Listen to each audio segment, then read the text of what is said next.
वंदे मातरम। मैं विजय ठाकरे आपका स्वागत करता हूं स्टेप अप एकेडमी। आज हम लोग बात करने वाले हैं क्लास 12th का जो बिजनेस का पेपर होने वाला है 25 मार्च को। उसके लिए हम लोग करवाने वाले हैं सीबीएसई का सैंपल पेपर पूरी तरीके से सॉल्व। अब उसके साथ ही हम लोग देने वाले हैं उसका एक्सप्लेनेशन भी कि जो आंसर है उसका पर्टिकुलरली रीजन क्या होगा। तो हम लोग को तय समय में ये काम करना है तो स्पीड थोड़ी सी ज्यादा रखनी पड़ेगी। चलिए हम लोग स्टार्ट करते हैं। तो हम लोग स्टार्ट करेंगे भैया कौन सा सैंपल पेपर नंबर 1 हमारा जो कि है बिजनेस स्टडीज का। चलिए क्वेश्चन नंबर 1 से हम लोग स्टार्ट करेंगे। यहाँ पे जनरल इंस्ट्रक्शन एक बार देख लेते हैं यहाँ पे कि 20 क्वेश्चन जो है लगभग 1 मार्क्स के रहेंगे और उसके बाद 21 से लेके 24 तक के जो रहेगा वो 3 मार्क्स का रहेगा। 25 से लेके 26, 27, 28, 29, 30 जो रहेंगे 4 मार्क्स के रहेंगे। 31 से लेके 34 तक के जो है 6 मार्क्स के क्वेश्चन रहेंगे। तो ऐसे टोटल करेंगे तो मैक्सिमम मार्क्स जो है वो 80 मार्क्स का हो जाएगा। चलिए हम लोग बिना टाइम वेस्ट करे हम लोग स्टार्ट करते हैं अपना सफरनामा। सफरनामा जो है वो किसका है? बिजनेस स्टडीज के सैंपल पेपर का। चलिए क्वेश्चन नंबर 1 पे आते हैं जो कि मल्टीपल चॉइस क्वेश्चन है। पहले क्वेश्चन को समझते हैं हम लोग। Rishabh joined an entertainment company अवतार एज अ क्रिएटिव हेड। उसने एक कंपनी ज्वाइन करी जो कि एक पोस्ट है जिसका नाम है भैया creative head. As a manager looking after the creative unit of the company one of the function he has to perform is the process of organising. उसको एक प्रोसेस ऑफ ऑर्गेनाइजिंग के अंडर में उसको रखा गया है। Which step of the process will he need to perform after identifying and dividing the work that has been done in accordance with previously determined plans. पुराने भी कुछ प्लान्स होंगे तो अब उसको पुराने प्लान्स को भी लेना है और अपने खुद के प्लान्स भी जो है वो बनाना है। तो यहाँ पे कौन से प्लान की यहाँ पे बात हो रही है? तो हम लोगों को यहाँ पे सही आंसर बताना है। Identification and division of work, departmentalisation, assignment of duties, establishing reporting relationships. ठीक है, अब ध्यान से समझिएगा भाई। यहाँ पे क्या करना है? जिसका जो काम है उसको उसके अकॉर्डिंगली उसको क्या करना है? असाइन करना है काम को। तो यहाँ पे हम लोग बात करते हैं किसी भी बड़ी कंपनी में जब बहुत हैवी वर्क्स होते हैं तो क्या कर दिए जाते हैं भैया? डिपार्टमेंट्स बना दिए जाते हैं। क्या बना दिए जाते हैं? डिपार्टमेंट। जैसे कैश डिपार्टमेंट अलग हो गया, ठीक है, उसके बाद रॉ मटेरियल का डिपार्टमेंट अलग हो गया। इस तरीके से अलग अलग डिपार्टमेंट होता है। तो भैया ये जो ऋषभ है इसके पास भी क्या काम आया है? डिपार्टमेंटलाइजेशन का काम आया है। किसका काम आया भैया? डिपार्टमेंटलाइजेशन का काम आया है। तो इसका आंसर क्या होगा सर जी? डिपार्टमेंटलाइजेशन। ओके, चलिए अब हम लोग इसका रीजन समझे भैया। डिपार्टमेंटलाइजेशन क्यों?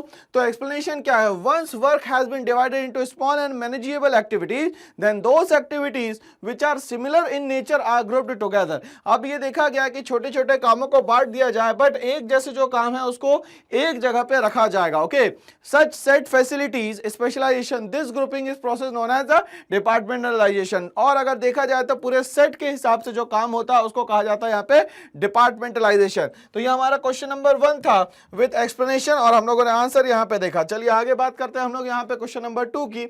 Which characteristics of the business environment is highlighted when changes are taking place too frequently and it becomes difficult to predict the future। वो बोल रहा है कि यहाँ पे ऐसा कौन सा बिजनेस एनवायरनमेंट है जिसमें बहुत तेजी से जो है वो चेंजेस आपको देखने को मिलेंगे और इसके कारण फ्यूचर में क्या प्रॉब्लम्स यहाँ पे फेस करनी पड़ सकती है।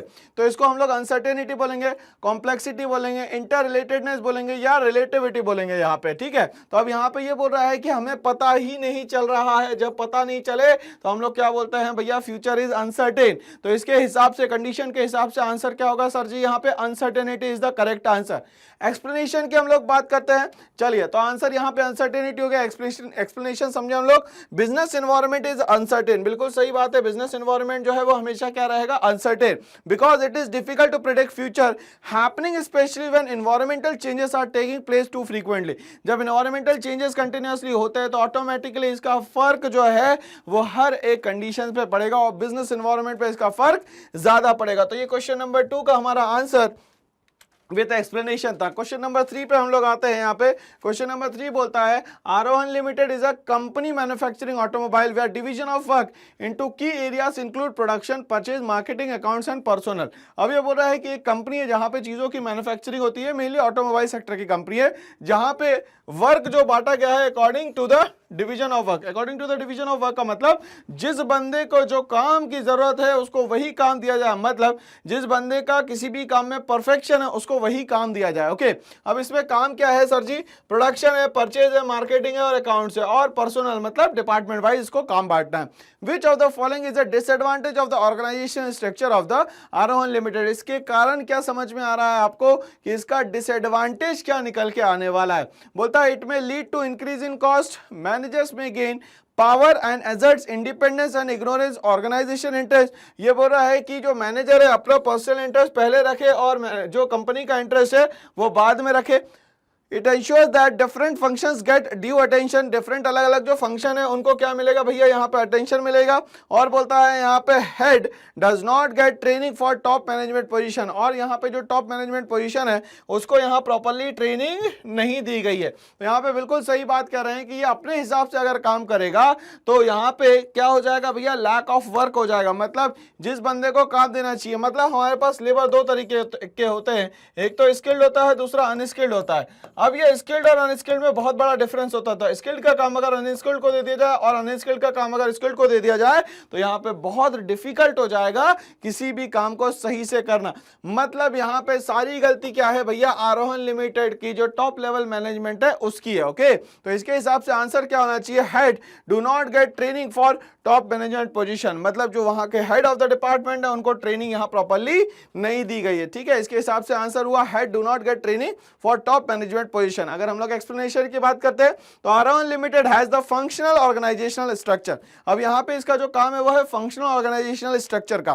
Functional head do not get training for top management position because they are unable to gather experience in the diverse area. अलग अलग डिपार्टमेंट का उसको क्या नहीं दिया गया है, एक्सपीरियंस नहीं दिया गया है, इसीलिए कहीं ना कहीं कंपनी का लॉस भी हो सकता है। चलिए क्वेश्चन नंबर 4 पे हम लोग आते हैं। क्वेश्चन नंबर 4 में एक इमेज दी गई है हमें, identify the dimensions of the business environment illustrated by the picture. अभी हम बोल रहा है कि एक पिक्चर दी गई है, इससे आपको यहाँ पे कुछ कंक्लूड करना है। Above in which Sapna who has joined the workforce recently is working on an accounting software। अब ये क्या शो करता है हम लोगों को, technological and social, technological and political, political and economical, social and legal. अब यहाँ पे देखिए लॉ की कोई बात नहीं करी गई, इसलिए लीगल वे तो बनेगा नहीं। पैसे कमाने की यहाँ पे कोई भी बात नहीं करी गई, अगर पैसे कमाने की बात भी है तो यहाँ पॉलिटिक्स तो नहीं जोड़ी गई है, तो इसके अकॉर्डिंगली ये भी हट गया यहाँ पे। अब टेक्नोलॉजी तो अच्छी बात है मगर टेक्नोलॉजी को पॉलिटिक्स के साथ जोड़ा नहीं जा सकता directly.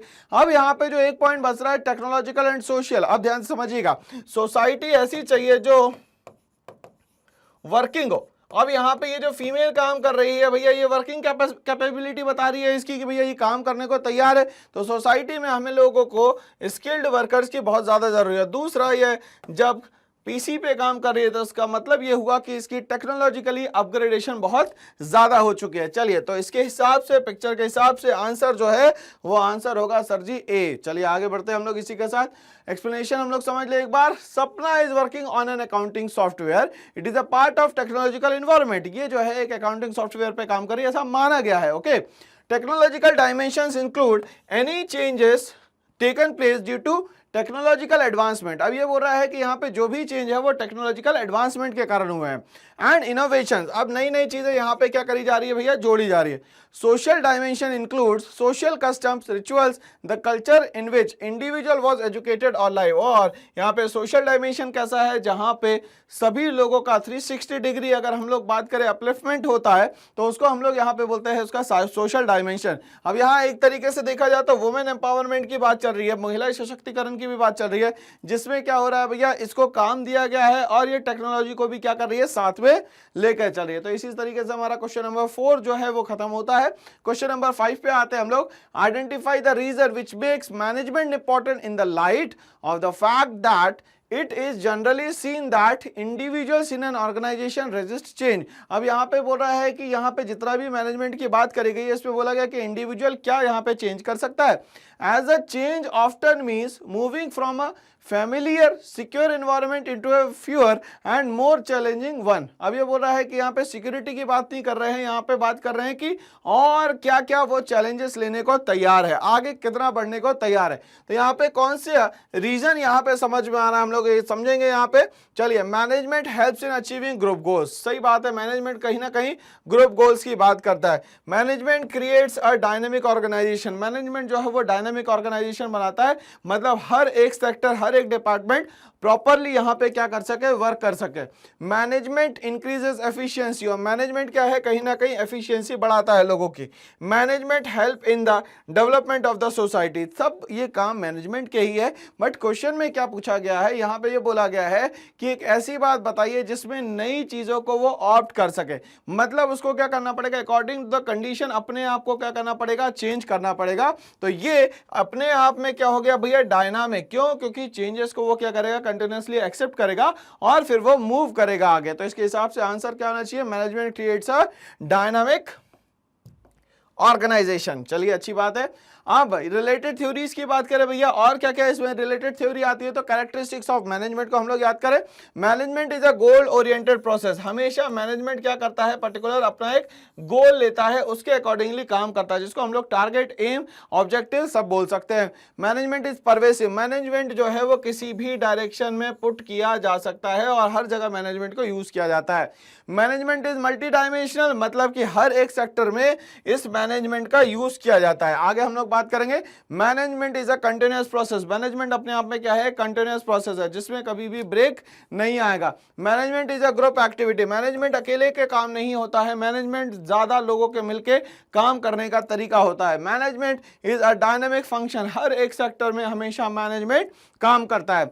Management is intangible, management अपने आप में क्या है, इंटेंजिबल है, दिखता नहीं है मगर काम सबके आता है, इसलिए मैनेजमेंट क्या हो गया, अपने आप में इंटेंजिबल हो गया। चलिए आगे बढ़ते हैं, हम लोग क्वेश्चन नंबर 6 पे आते हैं भैया। क्वेश्चन नंबर 6 को समझते हैं। यहाँ पे the government of India made an announcement regarding demonetisation. अब ये डीमोनेटाइजेशन का क्या सिस्टम है भैया, तो हम लोग को ये पता है कि जब बहुत ज्यादा ब्लैक मनी आ जाती है तो सरकार सोचती है हम लोगों ने जो व्हाइट मनी प्रिंट करी थी वो गई कहाँ, मतलब कहीं ना कहीं रोटेशन में जो मनी चलती रहती है अगर वो रुक जाती है तो सरकार सोचती है ये अनअर्थ जो मनी है, मतलब छुपा के रखी गई जो मनी है उसको कैसे बाहर निकाला जाए। तो उसको बाहर निकालने का जो तरीका होता है उसको कहा जाता है डीमोनेटाइजेशन। कहा गया था लगभग 15 लाख करोड़ रुपए जो है कहीं ना कहीं डीमोनेटाइजेशन में इन लोगों को निकालने थे। तो ये डीमोनेटाइजेशन प्रोसेस हमें थोड़ा सा समझ में आ गया। Okay, of the Indian economy on November 8, 2016 with profound implication for it. अब यहाँ पे कहीं ना कहीं प्लान से ये डिमोनेटाइजेशन किया गया। The process which put restrictions on convertibility of domestic money and bank deposit was mean to create a less cash economy. और कहा गया कि ये जो हार्ड कैश है इसको थोड़ा थोड़ा करके कम किया जाए और जो हमारे यहाँ डिजिटल इंडिया का प्रोग्राम है, मतलब कि हम लोग जो ऑनलाइन ट्रांजैक्शन करें अब वो ज्यादा करें, हार्ड कैश में ट्रांजैक्शन ना हो। One argument against the cash lite economy is that, क्या होना चाहिए यहाँ पे, इंटरनेट कनेक्टिविटी पर प्रिकोसाइट्स, ठीक है। नंबर 2 बोलता है यहाँ पे more people will be introduce into the formal economy, बहुत सारे लोग फॉर्मल इकोनॉमी में चले गए। Financial saving will increase, financial saving बढ़ी। Tax evasion will be reduce, tax evasion जो है वो पहले से रिड्यूस्ड हुआ। तो भैया यहाँ पे ऐसा कुछ भी नहीं हुआ, सबसे ज्यादा जो हुआ वो इंटरनेट कनेक्टिविटी के कारण हुआ। क्या हुआ भैया, इंटरनेट कनेक्टिविटी के कारण हुआ। तो आंसर क्या होगा sir ji, internet connective is prerequisites, ठीक है। चलिए अब इसको हम लोग समझे। Internet connectivity is the prerequisite for the cash lite economy. Demonetisation came with the major changes in the paying pattern of customer. कहीं ना कहीं डीमोनेटाइजेशन आने के कारण लोगों ने बहुत ज्यादा जो है अब जो एक्सचेंज चालू कर दिया है वो डिजिटल फॉर्म में कर दिया है। All the transaction are to be made online for this purpose internet is necessary. और बोल रहा है जितने भी ट्रांजैक्शन है उन सब में सबसे ज्यादा जरूरी जो चीज है वो है आपका इंटरनेट के बिना कोई भी काम नहीं किया जाता। इसीलिए अभी जो गवर्नमेंट ऑफ इंडिया ये 5G की तरफ जा रही, क्यों, क्योंकि इंटरनेट की आवश्यकता सबको पड़ रही है। चलिए क्वेश्चन नंबर 7 पे हम लोग आते हैं। क्वेश्चन नंबर 7 को हम लोग समझते हैं यहाँ पे। चलिए बोलता है airlines will be able to offer the benefit of lower pricing to customer on sectors routes due to decision of the civil aviation ministry to remove the price cap from August 31, 2022। तो ये बोल रहा है कि जो aviation industry है वो बहुत तेजी से ग्रो नहीं कर रही थी, तो कहीं ना कहीं हम लोगों को उसको प्राइस को क्या है, स्लो डाउन करना पड़ेगा। अगर प्राइस गिराएंगे तो भैया जाहिर सी बात है डिमांड बढ़ेगी, डिमांड बढ़ेगी तो ऑटोमेटिकली ये इंडस्ट्री जो है वो ग्रो कर जाएगी। Okay, this can help an airline to do better performance if they take early decision. अगर मान लेते वो जल्दी डिसीजन ले लेती है regarding future courses of action after understanding and doing analysis which importance of the business environment and its understanding by managers is not highlighted above. इसमें से कौन सा ऐसी चीजें है जो अभी भी यहाँ पे एनालाइज नहीं करी गई, हाईलाइट नहीं की गई है. It helps in improving performance, it helps in assisting in planning and policy formulation, it helps in tapping useful resources, it enables a firm to identify opportunities and get first mover advantage. ये बोल रहा है कि इसमें से कौन सी चीज़ों को अभी भी नहीं लिया गया है. तो यहाँ पे कहीं ना कहीं देखा जाए तो यहाँ पे यूजफुल रिसोर्सेस का प्रॉपरली यूज नहीं किया गया है. It helps in tapping useful resources को यहाँ पे यूज नहीं किया गया है. इसको हाईलाइट करना जरूरी है भाई. आंसर क्या हो गया? It helps in tapping useful resources. चलिए एक्सप्लेनेशन की बात करते हैं हम लोग. Careful scanning of the business environment helps in tapping the useful resources required for the business. अब केयरफुल स्कैनिंग से ये समझ में आता है जितनी भी जरूरत है वो सारी चीजें अगर आपके पास होंगी तभी जाके बिजनेस जो है वो क्या करेगा? सर्वाइव करेगा और ग्रो करेगा. It helps the firms to track these resources and convert them into goods and services. और ये बोल रहा है कि यहाँ पे सारी चीजों को ट्रैक किया जाए, इसमें रिसोर्सेज को कन्वर्ट किया जाए जिससे कि हम लोग या तो गुड्स बना सकते हो या तो सर्विसेज बना सकते हो यहाँ पे. चलिए आगे बात करते हैं हम लोग. क्वेश्चन नंबर 8 पे हम लोग आएंगे भैया. क्वेश्चन नंबर 8 क्या बोलता है यहाँ पे? बोलता है कि also a mobility platform is in the process of laying of 400 to 500 employees in a move aimed at driving cost efficiency. 400-500 लोगों को एक जगह से दूसरी जगह मूव करना, ये क्या कहलाता है भैया? aimed at driving cost efficiency. Which objective of management, कौन सा ऑब्जेक्टिव है मैनेजमेंट का? will be the firm not be able to achieve by carrying out this process. कौन सा यहाँ पे जो सिस्टम है वो नहीं लिया गया है? क्या एफिशिएंसी की बात करी गई है, क्या सोशल की बात करी गई है, प्रॉफिट या सर्वाइवल? तो भैया यहाँ पे मोबिलाइजिंग करेंगे तो प्रॉफिट और सर्वाइवल तो नहीं है, और यहाँ पे एफिशिएंसी की बात उस तरीके से नहीं हो रही. यहाँ तो खर्चे की बात चल रही है एफिशिएंसी में. ठीक है, मतलब हमारा जो मेन टारगेट बचा वो क्या टारगेट आ गया भैया? कि यहाँ पे जो सोसाइटी है उसकी बात नहीं कही गई. क्यों? क्योंकि लोगों का आप क्या करवा रहे हो? मोबाइल करवा रहे हो यहाँ से. ठीक है, तो इसके हिसाब से आंसर क्या होना चाहिए सर जी? सोशल. क्या होगा यहाँ पे आंसर? सोशल. चलिए हम लोग इसके एक्सप्लेनेशन को समझने की कोशिश करें. एक्सप्लेनेशन बोलता है the firm will not be able to achieve social objective of management. Firm क्या नहीं कर रही? सोशल ऑब्जेक्टिव को अचीव नहीं कर रही by carrying out this process. अब ये इस प्रोसेस में क्या नहीं कर रही है? तो सोशल ऑब्जेक्टिव को यहाँ पे वो अचीव नहीं कर रही है. अब क्या करेगी भैया आगे? Social objective of management should be fulfil by each organisation as business is a social process. Business हमेशा अपने आप में क्या रहता है भैया? एक सोशल प्रोसेस होता है. Okay, it includes providing employment opportunity. क्या करेगा? एम्प्लॉयमेंट अपॉर्चुनिटी भी देगा यहाँ पे. Eco friendly methods of production, employment in the rural areas etcetera. और ये हर जगह क्या करता है भैया? एम्प्लॉयमेंट जनरेशन की क्या करता है? हेल्प करता है. ओके, तो यहाँ पे सोशल ऑब्जेक्टिव जो है वो यहाँ पे नहीं लिया गया. चलिए हम लोग नेक्स्ट क्वेश्चन पे आते हैं. क्वेश्चन नंबर 9 की हम लोग यहाँ पे बात करेंगे भैया. क्या बोलता है question number 9?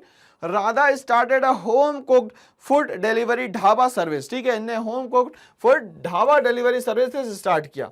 Her mother who is a great cook decided to help her. और उसकी मदर जो अच्छी कुक थी उसने उसकी हेल्प करने की सोची. They relied on friends and family for order, then on words of mouth. अब इन लोगों ने सोचा एडवर्टीजमेंट ना करी जाए और क्या करा जाए? यहाँ पे वर्ड ऑफ माउथ पे चला जाए कि हम लोग ये काम चालू कर रहे हैं, क्या आप लोग यहाँ पे हमें ऑर्डर करना पसंद करेंगे? As a step in the process of ensuring that activities are performed as per her plan of supplying healthy, quality, good quality, reasonable food and earning profit, she decided to keep both qualitative and quantitative benchmark toward which she would strive to work. और बोल रही है कि मैं qualitative और quantitative दोनों ही चीज को क्या करूंगी? बिल्कुल मेंटेन करके चलूंगी. A function of management is being discussed above. An important characteristics of this function of management is. तो important characteristics यहाँ पे कौन सा डिस्कस किया गया ये हम लोगों को बता रहा है. It is the first function of the management. क्या ये फर्स्ट फंक्शन है किसी मैनेजमेंट का? बिल्कुल नहीं, ये फर्स्ट फंक्शन नहीं है भाई. नंबर बोलता है it is the last function of the management. बिल्कुल नहीं. It is both forward looking and backward looking, आगे भी देखना है और पीछे भी देखना है, कुछ नुकसान भी नहीं होना चाहिए और अपनी कंपनी को आगे भी बढ़ाना है।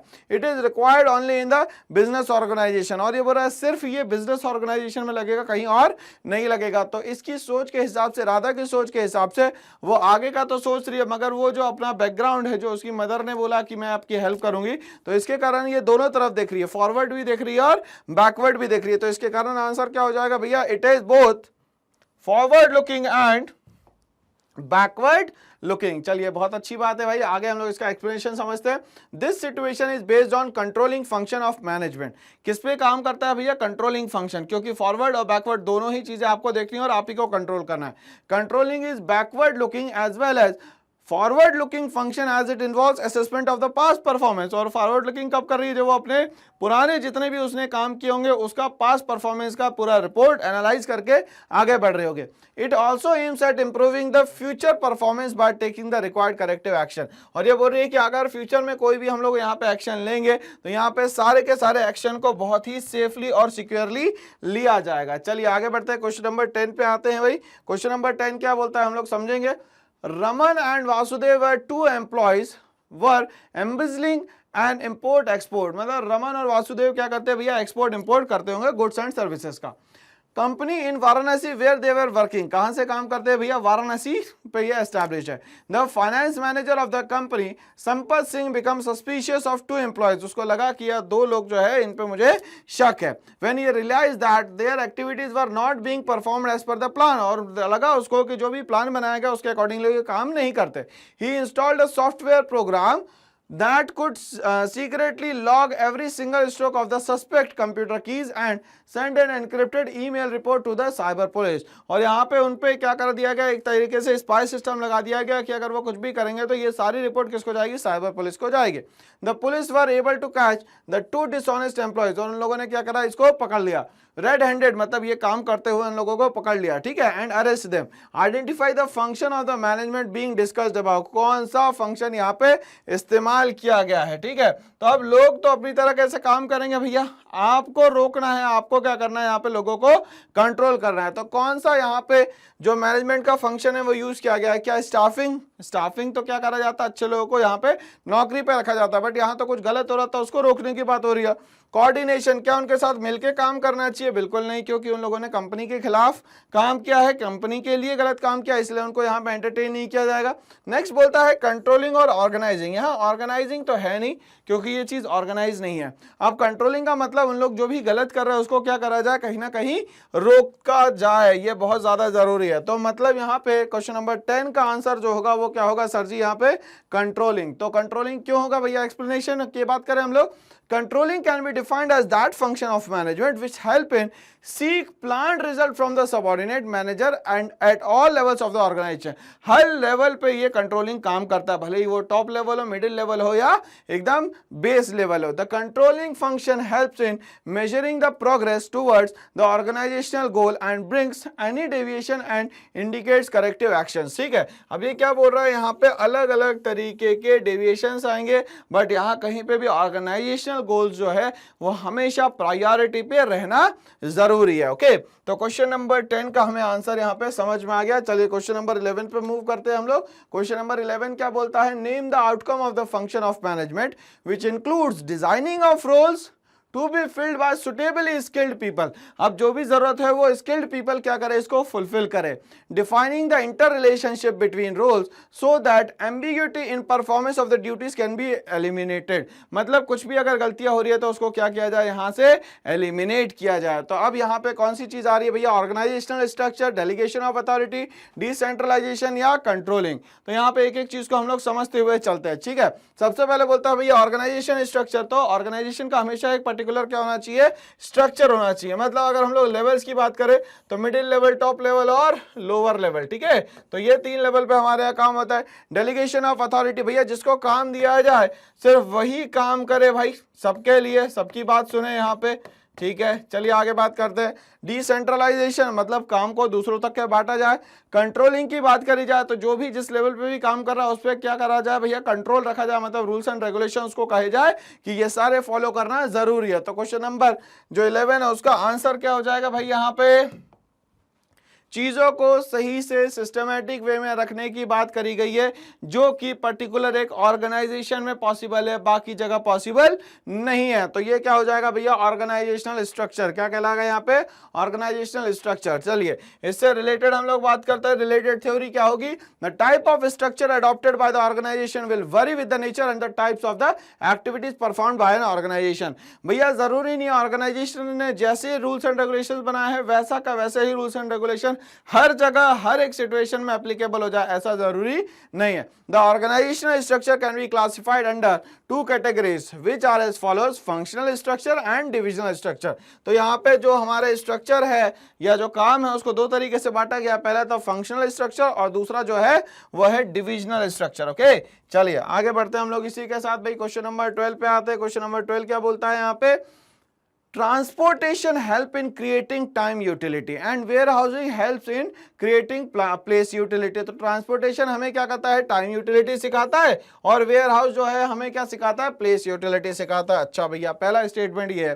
दूसरा बोलता है the process of classification of product into different group on the basis of their important characteristic is known as standardisation. ये बोल रहा है कि प्रोसेस ऑफ क्लासिफिकेशन अगर करा जाए गुड्स का तो उसको स्टैंडर्डाइजेशन कहा जाता है। Choose the correct option from the option given below. यहाँ पे एक सही ऑप्शन हम लोगों को क्या करना है भैया, चुनना है, ठीक है ना।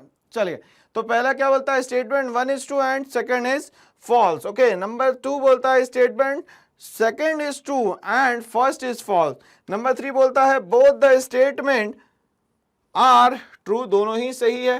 लास्ट बोलता है both the statement are false, देखो दोनों सही और दोनों गलत तो नहीं है, ठीक है। अब बचा क्या, ए और बी। ये बोल रहा है स्टेटमेंट 1 is true, स्टेटमेंट 1 सही है क्या, कि भाई ट्रांसपोर्टेशन जो है वो टाइम यूटिलिटी सिखाता है और वेयर हाउस जो है वो प्लेस यूटिलिटी सिखाता है। बिल्कुल गलत बात है भाई यहाँ पे, तो यहाँ पे 1 गलत हो गया भैया, ठीक है, मतलब ये 1 गलत हो गया। तो सेकंड क्या है भाई, यहाँ पे सही है बिल्कुल, क्योंकि यहाँ पे अगर डिफरेंट ग्रुप ऑफ प्रोडक्ट के हिसाब से अगर आप उसको सीक्वेंसिंग कर लेते हैं तो ये कहलाता है यहाँ पे स्टैंडर्डाइजेशन। क्या कहलाता है सर जी, स्टैंडर्डाइजेशन। तो इसको किस में अंडरटेकिंग करेंगे भैया हम लोग, ऑप्शन नंबर बी में, ठीक है। मतलब दोनों ही क्या है यहाँ पे गलत हो जाएंगे। क्यों गलत हो जाएंगे, क्योंकि कुछ चीजें यहाँ पे देखें अगर हम लोग, the process of classification of product into different group on the basis of their important characteristic, अगर कैरेक्टरिस्टिक देख के हम लोग बांटेंगे तो फिर ये स्टैंडर्डाइजेशन नहीं होगा। यहां तक के बाकी स्टेटमेंट पूरी सही थी, बट यहां पे कैरेक्टरिस्टिक्स के आने के कारण ये स्टैंडर्डाइजेशन गलत हो जाता है। तो दोनों स्टेटमेंट क्या हो गए भैया, यहाँ पे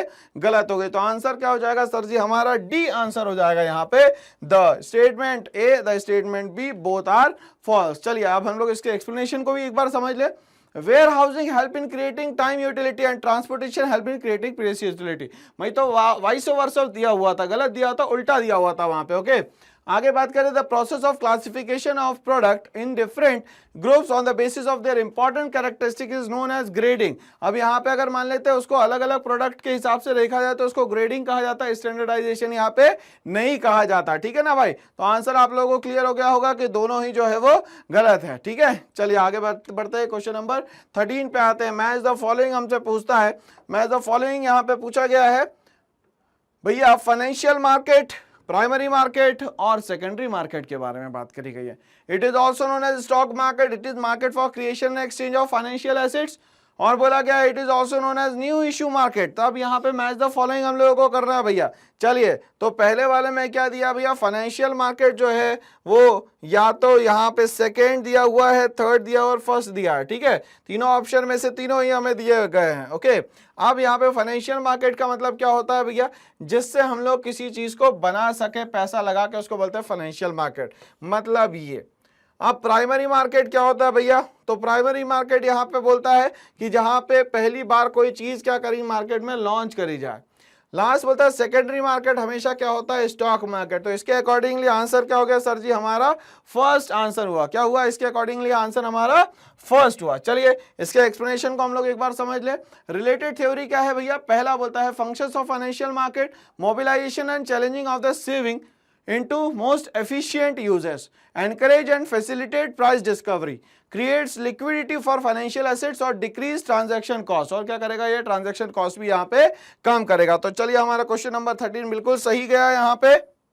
तो अब हम लोग यहाँ बात करेंगे क्वेश्चन नंबर 14, जो कि हमारा मल्टीपल चॉइस क्वेश्चन है। पहले क्वेश्चन समझते हैं, उसके बाद आएंगे हम लोग इसके चॉइसेस पे और उसके बाद उसका एक्सप्लेनेशन भी समझेंगे कि आंसर ये तो क्यों है ये आंसर। चलिए, dash is a number assigned to each transaction by stock exchange and is printed on the contract note. ये बोल रहा है कि एक नंबर बताइए जो कि यहाँ पे क्या होगा भैया, प्रिंटेड नोट होगा, जिसको हम लोग यहाँ पे कॉन्ट्रैक्ट नोट भी बोलते हैं। क्या है वो? चलिए, क्लाइंट कोड नंबर है, यूनिक ऑर्डर कोड है, परमानेंट अकाउंट नंबर है, या तो डिपॉजिटरी पार्टिसिपेंट नंबर है। तो यहाँ पे हमने बहुत सारे ऑप्शंस दिए गए हैं, ठीक है। अब यहाँ पे बोल रहा है कि हर एक ट्रांजैक्शन का जो कि स्टॉक एक्सचेंज में कर रहे हो, इसका एक नंबर देना है आपको। तो इसको यहाँ पे क्या कहा जाएगा भैया, हर एक इंसान को अलग अलग नंबर जब देना पड़ेगा तो वो हर एक पर्सन अलग अलग हो गया। जब वो अलग अलग हो गया तो इसको हम लोग क्या बोलेंगे भैया, यूनिक। क्या बोलेंगे भैया, यूनिक। तो उसको क्या मिलेगा नंबर यहाँ पे, यूनिक ऑर्डर कोड। क्या मिलेगा भैया,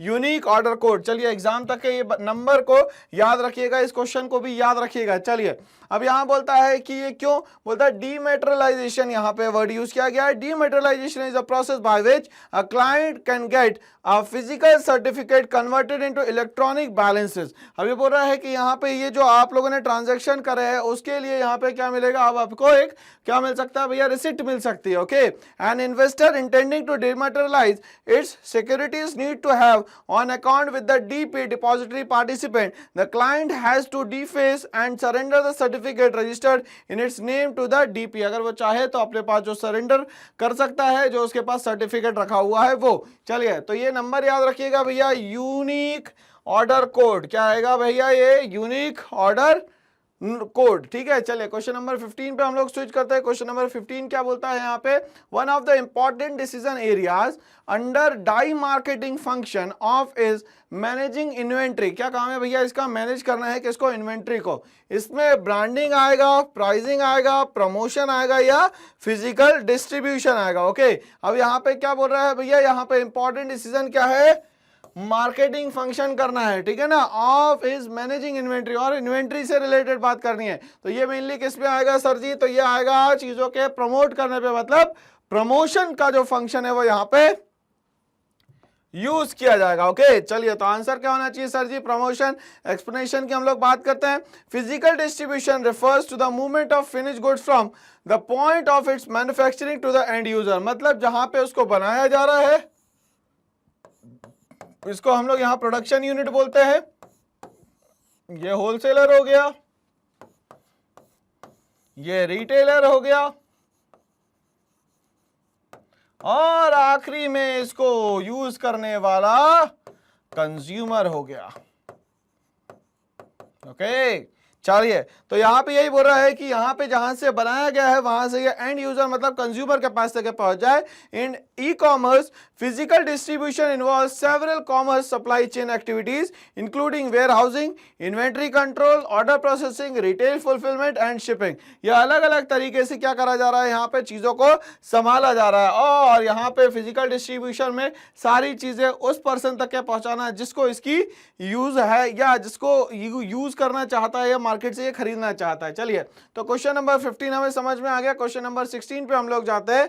क्वेश्चन नंबर 16 क्या बोलता है भाई, which of the following statement is incorrect. कौन सी स्टेटमेंट इनमें से इनकरेक्ट है। बोलता है providing liquidity to securities is one of the function of stock exchange. क्या स्टॉक एक्सचेंज का ये काम है कि जो भी सिक्योरिटीज है उससे क्या दे, लिक्विडिटी दे पाए, मतलब उसपे पैसा जो है वो एनकैश करवा पाए। Process of holding shares in electronic form is called as the dematerialisation. ये बोलता है जो होल्डिंग शेयर्स है उसको हम लोग यहाँ पे डीमटेरियलाइजेशन यहाँ पे कहते हैं। Securities Exchange Board of India perform the regulatory function of controlling insider trading and imposing penalties for such practices।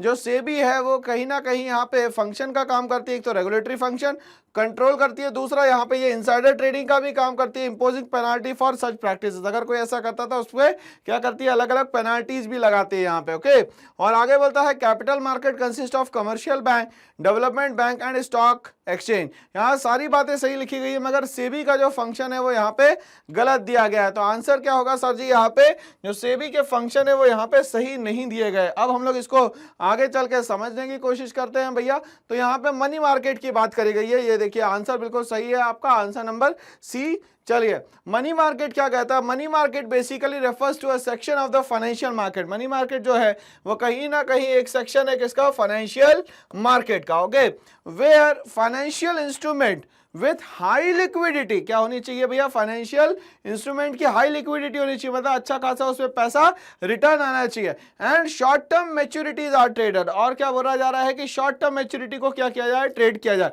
मतलब वो बहुत ही कम समय में आपको एनकैश करके आपको वो पैसा मिल जाए। Money market has become a component of financial market. Money market जो हमेशा है काय का कंपोनेंट रहेगा? फाइनेंशियल मार्केट का। For buying and selling of securities of short term मैच्योरिटीज, और ये क्या बोल रहा है? बाइंग और सेलिंग कर सके किसकी भाई? शॉर्ट टर्म मैच्योरिटीज की, ठीक है, ऑफ 1 ईयर और लेस, या तो 1 साल में या तो 1 साल के अंदर, such as the treasury bill, TB बोल सकते हैं जिसको, और कमर्शियल पेपर्स भी इसके अंदर में ही आते हैं। तो ये हमारा क्वेश्चन नंबर 16 कंप्लीट हुआ। अब हम लोग आते हैं क्वेश्चन नंबर 17 पे। क्या बोलता है क्वेश्चन नंबर 17 भैया? एक को समझते हैं हम लोग। One of the following is considered to be extension of marketing concept. एक ऐसा कॉन्सेप्ट जो मार्केटिंग को ही क्या करेगा भैया? एक्सटेंड करने का काम करेगा। Which apart from customer satisfaction pays attention to the ethical and the ecological aspect.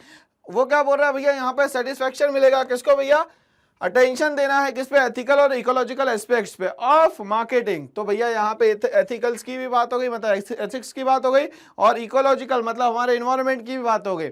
Identifying the concept, इसमें से वो कौन सा कॉन्सेप्ट लगाया जाएगा? चलिए पूछते हैं हम लोग। सेलिंग कॉन्सेप्ट लगाओगे क्या भाई? सेलिंग कॉन्सेप्ट की बात ही नहीं करी यहाँ पे।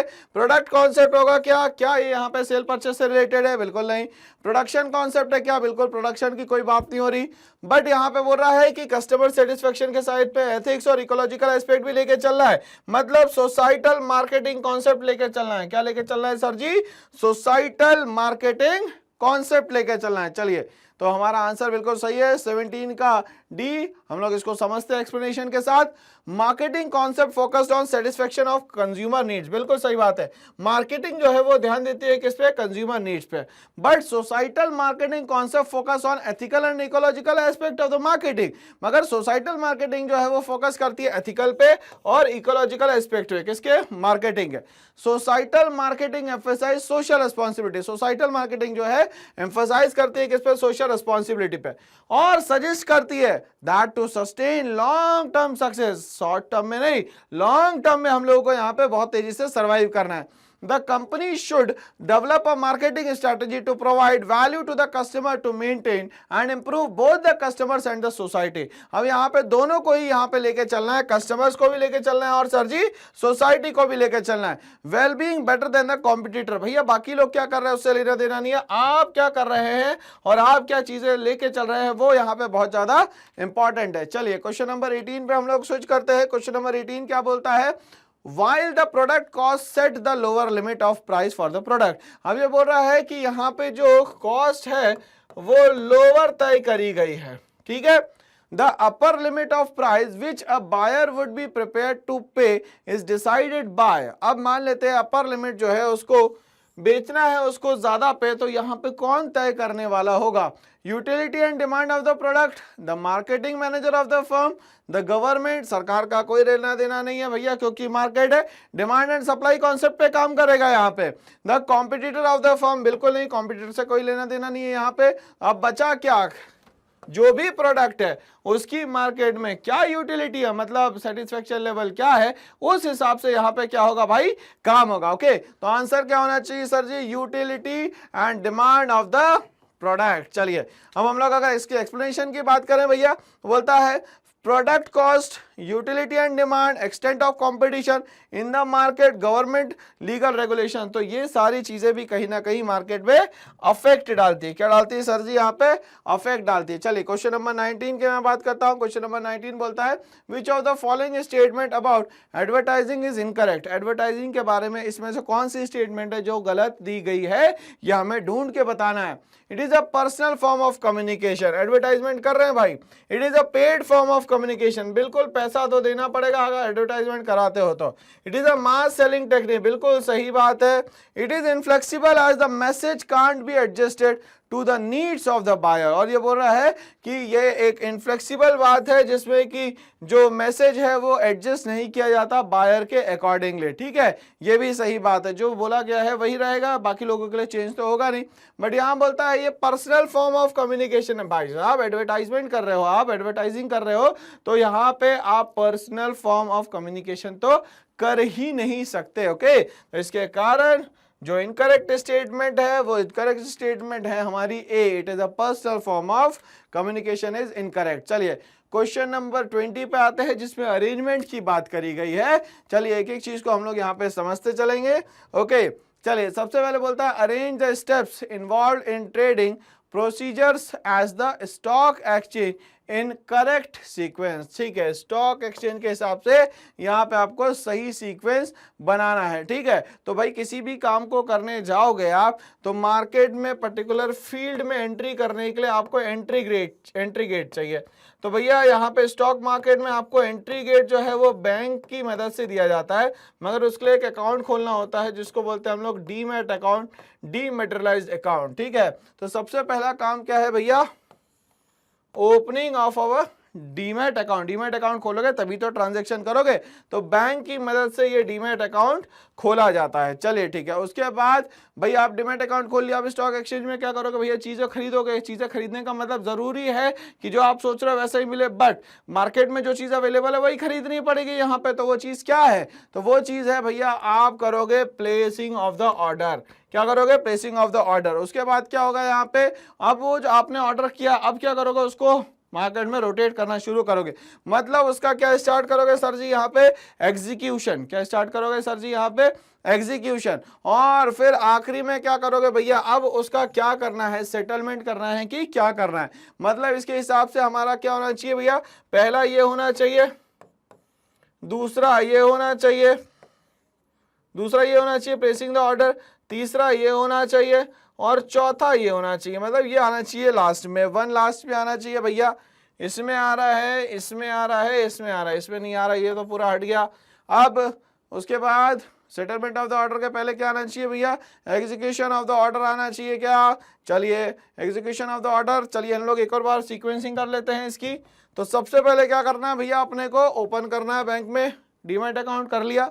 उसके बाद क्या करोगे सर जी, तो ऑर्डर प्लेस करोगे, कर दिया। उसके बाद क्या करोगे, ऑर्डर को मार्केट में एग्जीक्यूट करोगे और उसके बाद सेटलमेंट करोगे। ओके, चलिए तो इसका आंसर क्या होगा भैया, 2 3 4 1, 2 3 4 1। 2 मतलब ओपनिंग करोगे, उसके बाद प्लेसिंग करोगे, उसके बाद एग्जीक्यूशन और उसके बाद सेटलमेंट करोगे। ठीक है भाई, चलिए आगे हम लोग बात करेंगे भैया रिलेटेड थ्योरी कुछ अगर आ जाती है इसमें, तो हम लोग देखते हैं the following are the various method through which floating of new issues can be done. अलग अलग तरीके से यहाँ पे क्या हो जाएगा भैया, फ्लोटिंग हो सकती है। ऑफर थ्रू प्रोस्पेक्टस, ठीक है, मतलब शेयर मार्केट की बात चल रही है भैया यहाँ पे। ओके, ऑफर थ्रू प्रोस्पेक्टस कर सकते हैं, ऑफर थ्रू सेल्स कर सकते हैं, प्राइवेट प्लेसमेंट हो सकती है यहाँ पे, राइट्स इश्यूज हो सकते हैं, या IPO आ सकते हैं, इनिशियल पब्लिक ऑफरिंग आ सकती है। ठीक है ना, चलिए तो ये सारी चीजें हमें बहुत ज्यादा जरूरी है। चलिए क्वेश्चन नंबर 21 पे हम लोग आते हैं। क्वेश्चन नंबर 21 की बात करेंगे, top management plans for the entire organisation. Top level management का जो है वो क्या कर रहा है, पूरा का पूरा ऑर्गेनाइजेशन के लिए पर्टिकुलरली प्लानिंग कर रहा है यहाँ पे।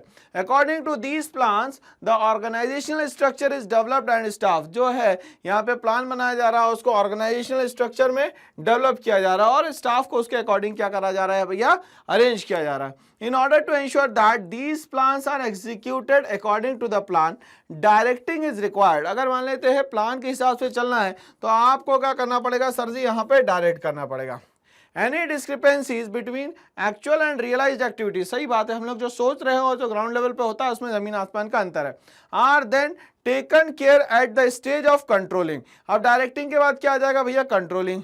Name the explain, name and explain the process highlighted above which started at the planning stage. अब प्लानिंग स्टेज पे आपने क्या किया ये बताइए सबसे पहले. itself and is implicit and inherent in all the functions of management in the organization. और पूरे ऑर्गेनाइजेशन में ये अलग अलग जो भी फंक्शन है उन सब को आपको बताना है. चलिए हम लोग इसके आंसर्स पे आते हैं भैया, समझने की कोशिश करेंगे. तो यहाँ पे जो सिस्टम चल रहा है वो कंट्रोलिंग का चल रहा है, जिसको हम लोग बोलते हैं कोऑर्डिनेशन. कोऑर्डिनेशन का मतलब ये हुआ कि एक दूसरे को क्या करना, जोड़ना और काम को आगे करवाना. The process by which a manager synchronizes the activities of different department is known as coordination. अब ये बोल रहा है अलग अलग मैनेजर के हिसाब से अलग अलग तरीके से काम करवाना कहलाता है भैया coordination.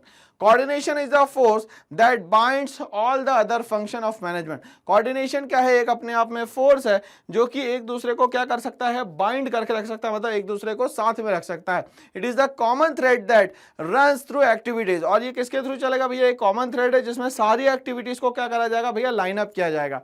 It is implicit and inherent in all function of the organization. और हर फंक्शन जो भी होगा ऑर्गेनाइजेशन का उन सब में इस कोऑर्डिनेशन की बहुत ज्यादा आवश्यकता होगी, जरूरत होगी. क्वेश्चन नंबर 22 पे आते हैं हम लोग इसी के साथ. Mrs Ahilya pass is the principle of prestigious school in new Delhi. New Delhi में ये प्रिंसिपल है. The school has a vacancy of headmistress and headmaster of the junior wing of the school.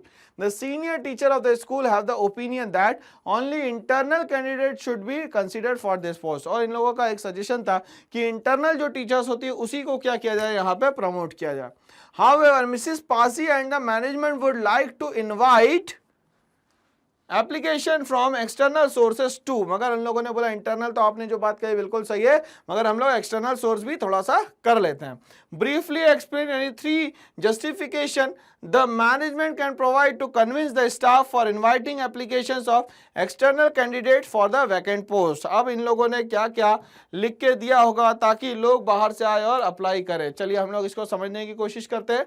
Merits of external sources. हमारे पास बहुत सारे sources है जिसमें से हम लोगों को 3 ही मेरिट लिखना है. सबसे पहले आता है क्वालिफाइड पर्सनल. इस पोस्ट के लिए कितने लोग एलिजिबल है, सबसे पहले तो ये क्राइटेरिया होता है. By using external sources of recruitment the management can attract qualified and trained people. मतलब स्किल्ड पीपल भी मिलेंगे और हमें क्वालिफाइड भी मिलेंगे उस पर्टिकुलर पोस्ट के लिए.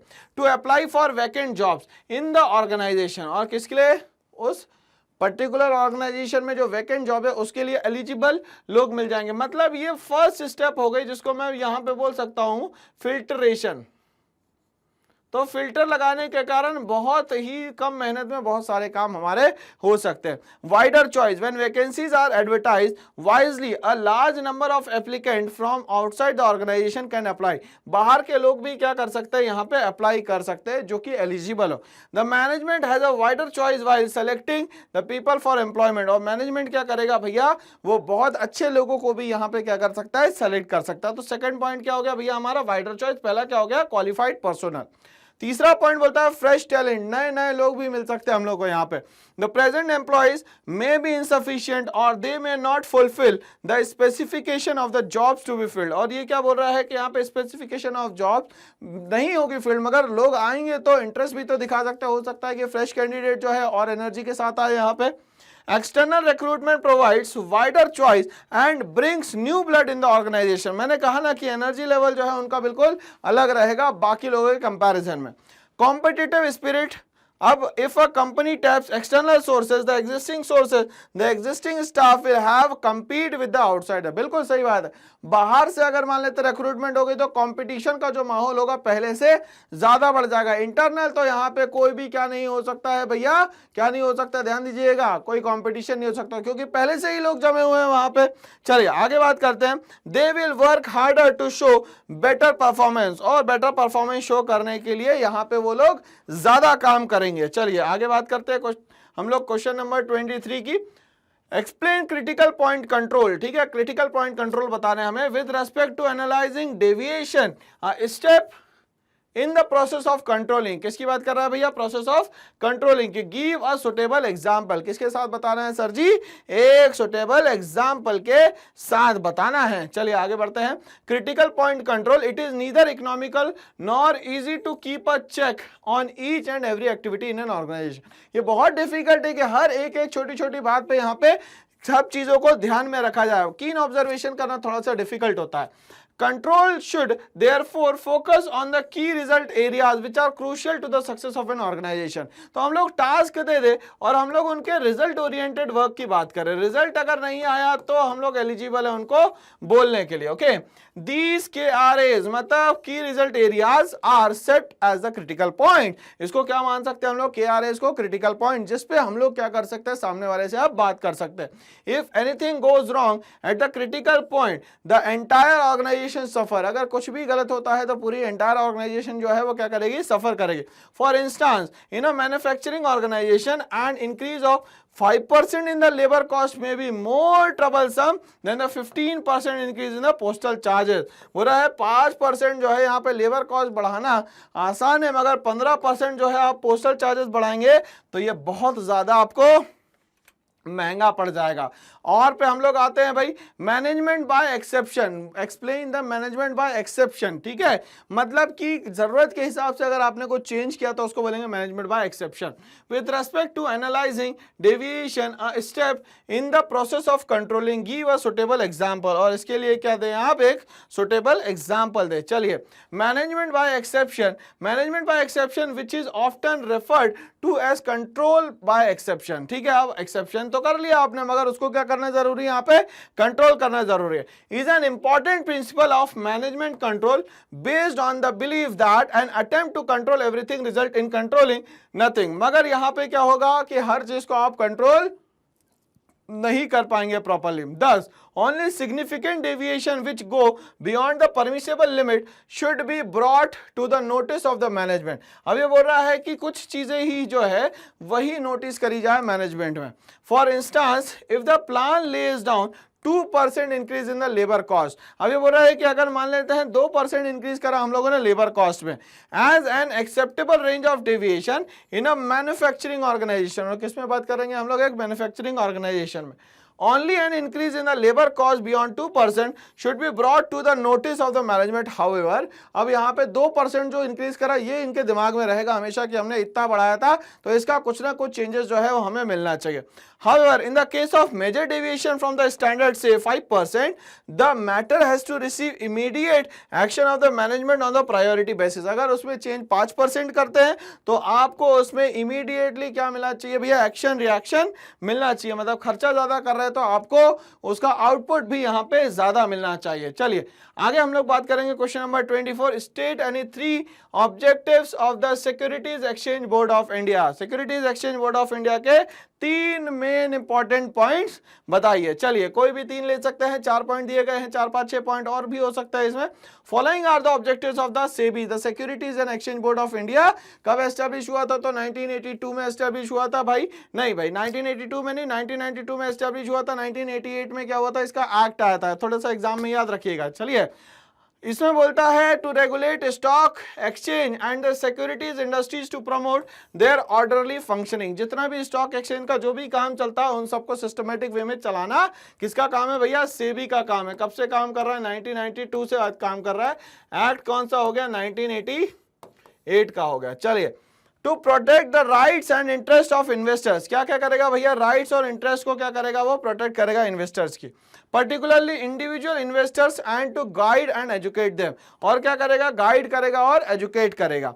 To prevent trading malpractices and achieve a balance between self regulation by the securities industry and is statutory regulation. ठीक है, माल प्रैक्टिस को रोकेगा और ये कहीं ना कहीं स्टैट्यूटरी रेगुलेशन है, मतलब इसके ऊपर कोई प्रेशर नहीं बना सकता किसी भी काम करने का। ठीक है, और ये बोलता है सेल्फ रेगुलेशन, मतलब कि इसको कोई ऑर्डर नहीं दे सकता किसी भी काम को करने के लिए।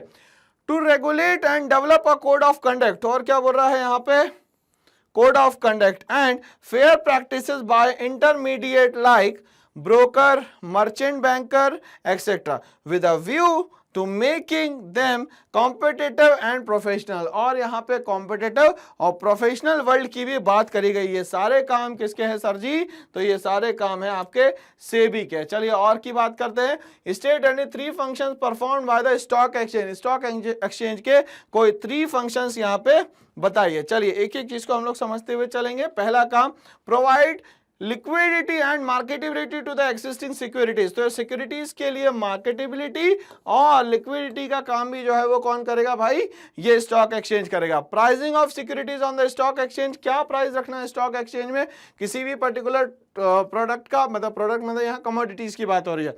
Is determined by the forces of demand and supply, मतलब मार्केट डिसाइड करेगा कि किसी पर्टिकुलर चीज की डिमांड कितनी है और सप्लाई कितनी है। Safety of transaction is ensured as membership of a stock exchange is well regulated and its dealing are well defined. यहाँ पे 100% क्या होगा, सिक्योरिटीज एक्सचेंज में ट्रांसपेरेंसी रहेगी। ओके चलिए, कॉन्ट्रीब्यूट्स टू इकोनॉमिक ग्रोथ, कहीं ना कहीं ये इकोनॉमिक ग्रोथ में भी क्या करेगा, ये कॉन्ट्रीब्यूशन करेगा through the process of disinvestment and re investment. और यहाँ पे डिसइन्वेस्टमेंट और री इन्वेस्टमेंट कंटिन्यूसली चलेगा, इसके कारण मार्केट जो है बहुत तेजी से ग्रो करेगा। आगे बात करते हैं हम लोग, spreading of equity cult by ensuring wider ownership by ways of regulation new issues. ठीक है, अब क्या करेंगे भैया, नई नई रेगुलेटिंग क्या करेंगे भैया, हम लोग न्यू इश्यूज करते रहेंगे। इससे फायदा क्या होगा, यहाँ पे वाइडर ओनरशिप बढ़ती जाएगी लोगों की और मार्केट में पैसा चला जाएगा। ठीक है, providing scope for speculation by ensuring speculative activities within the provisions of law for it to take in restricted and controlled manner. ठीक है, रेस्ट्रिक्टेड और कंट्रोल्ड मैनर में इसको यहाँ पे देखा जाएगा। Caution students should not consider SEBI as stock exchange. ठीक है, यहाँ पे भैया बहुत ज्यादा कॉशन रखना है क्योंकि सेबी में रूल्स एंड रेगुलेशन जो है वो बहुत ज्यादा टफ रहता है। These are the two different bodies, the functions and objective of stock exchange are different from SEBI. तो ये बोल रहा है स्टॉक एक्सचेंज के जो फंक्शन है सेबी से हमेशा क्या होते हैं, इसीलिए अलग होते हैं। ओके, अब हम लोग क्वेश्चन नंबर 25 की बात करते हैं। Enumerate any 4 benefits of the process by which the aptitudes skills abilities of employees to perform specific job are increase. तो हर किसी पर्सन की अलग अलग तरीके की जो जॉब होती है उसका उस जॉब के लिए क्या एटीट्यूड होगा, उस जॉब के लिए उसको स्किल्ड नॉलेज की जरूरत है या अनस्किल्ड नॉलेज की जरूरत है। यहाँ पे यही स्पेसिफिकेशन ऑफ वर्क की सारी बातें करी गई है। चलिए, तो हम लोग अब आंसर्स की तरफ बढ़ेंगे इसमें। तो क्वेश्चन के बाद हम लोग स्विच करने वाले हैं अब आंसर पे। चलिए, आंसर को हम लोग समझने की कोशिश करेंगे। The benefit of training to an organisation are as follows. अगर किसी भी ऑर्गेनाइजेशन में अगर हम लोग ट्रेनिंग कर लेते हैं तो उसके लिए हम लोग कैसे फ्रूटफुल होंगे या हम लोग कैसे उसके फायदे में आ सकते हैं। चलिए, training is a systematic learning. Training अपने आप में क्या होती है, एक सिस्टमैटिक लर्निंग होती है जो कि step by step continuously move करती रहती है।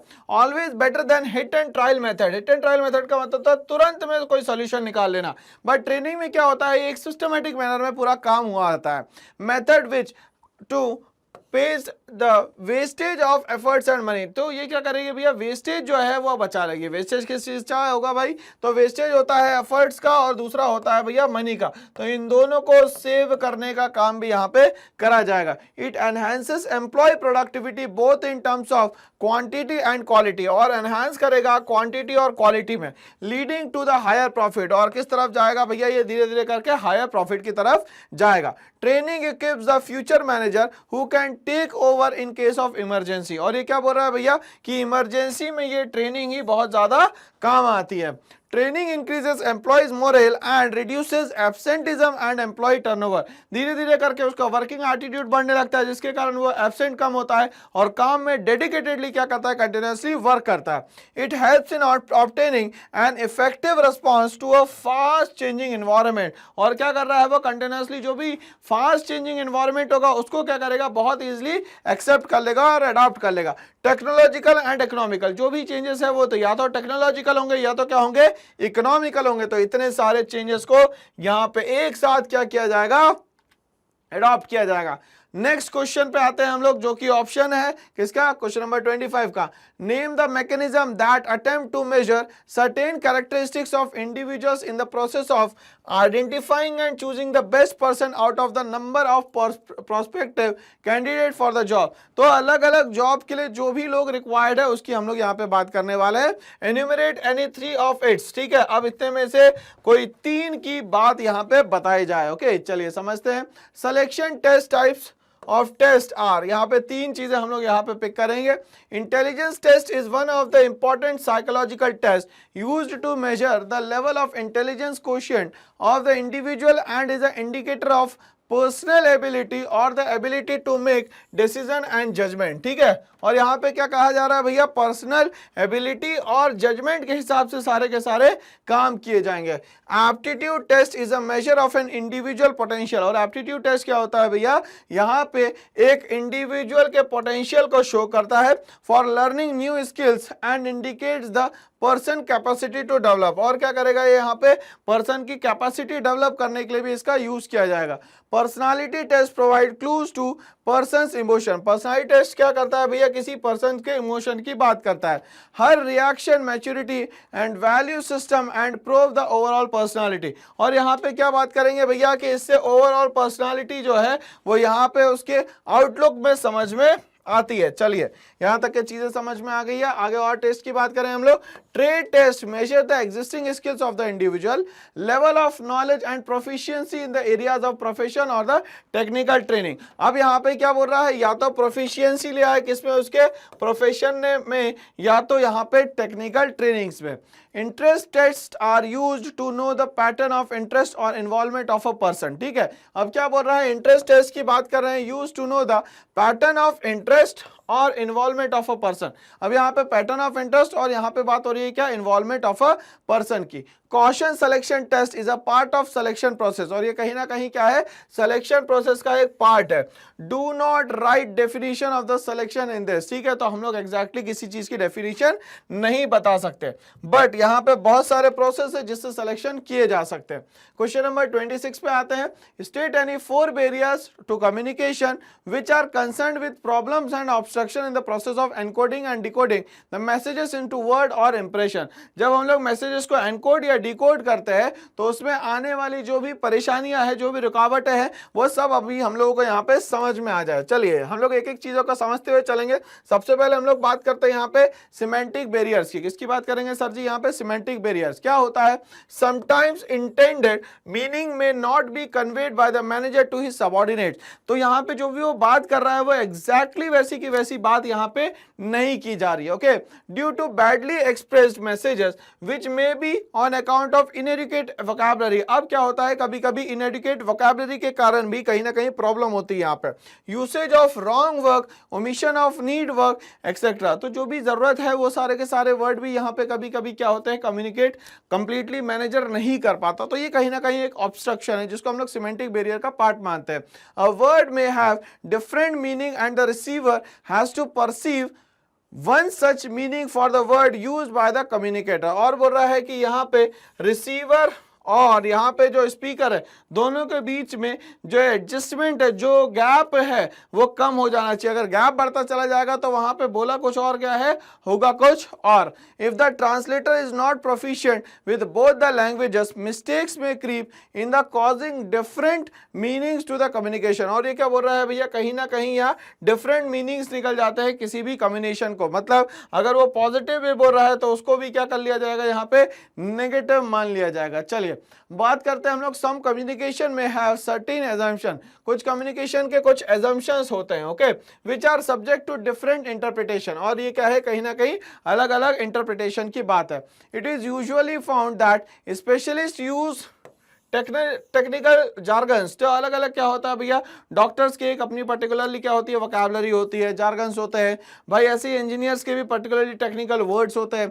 With while explaining to the persons who are not specialist in the concern field and therefore they may not understand the actual meaning of many words. और बहुत सारे words के वो actual meaning को समझ ही नहीं पाते। ये सबसे डिफिकल्ट काम हो गया है। आप if there is no match between what is said and what is expressed in body movement, communication may be wrongly perceived. और क्या होता है, कम्युनिकेशन को कभी कभी रॉन्गली परसीव कर लिया जाता है या तो रॉन्गली उसको समझ लिया जाता है यहाँ पे। चलिए आगे बात करते हैं हम लोग, इसी के और पे आते हैं। State any 4 barriers to communication which are related to authority relationship, rules and regulation of the company. अब ये बोल रहा है कि यहाँ पे 4 ऐसी बात बताइए जो अलग अलग अथॉरिटी रिलेशनशिप, रेगुलेशंस और रूल्स के खिलाफ बात करती है। ठीक है, चलिए आगे हम लोग समझते हैं ऑर्गेनाइजेशनल बैरियर कौन कौन से है। और इफ ऑर्गेनाइजेशनल पॉलिसी इधर एक्सप्लिसिट और इम्प्लिसिट इज नॉट सपोर्टिव, अगर बाहर से और इंटरनली दोनों जगह से अगर सपोर्ट नहीं मिलता है to free flow of communication, it may hampers effectiveness of communication,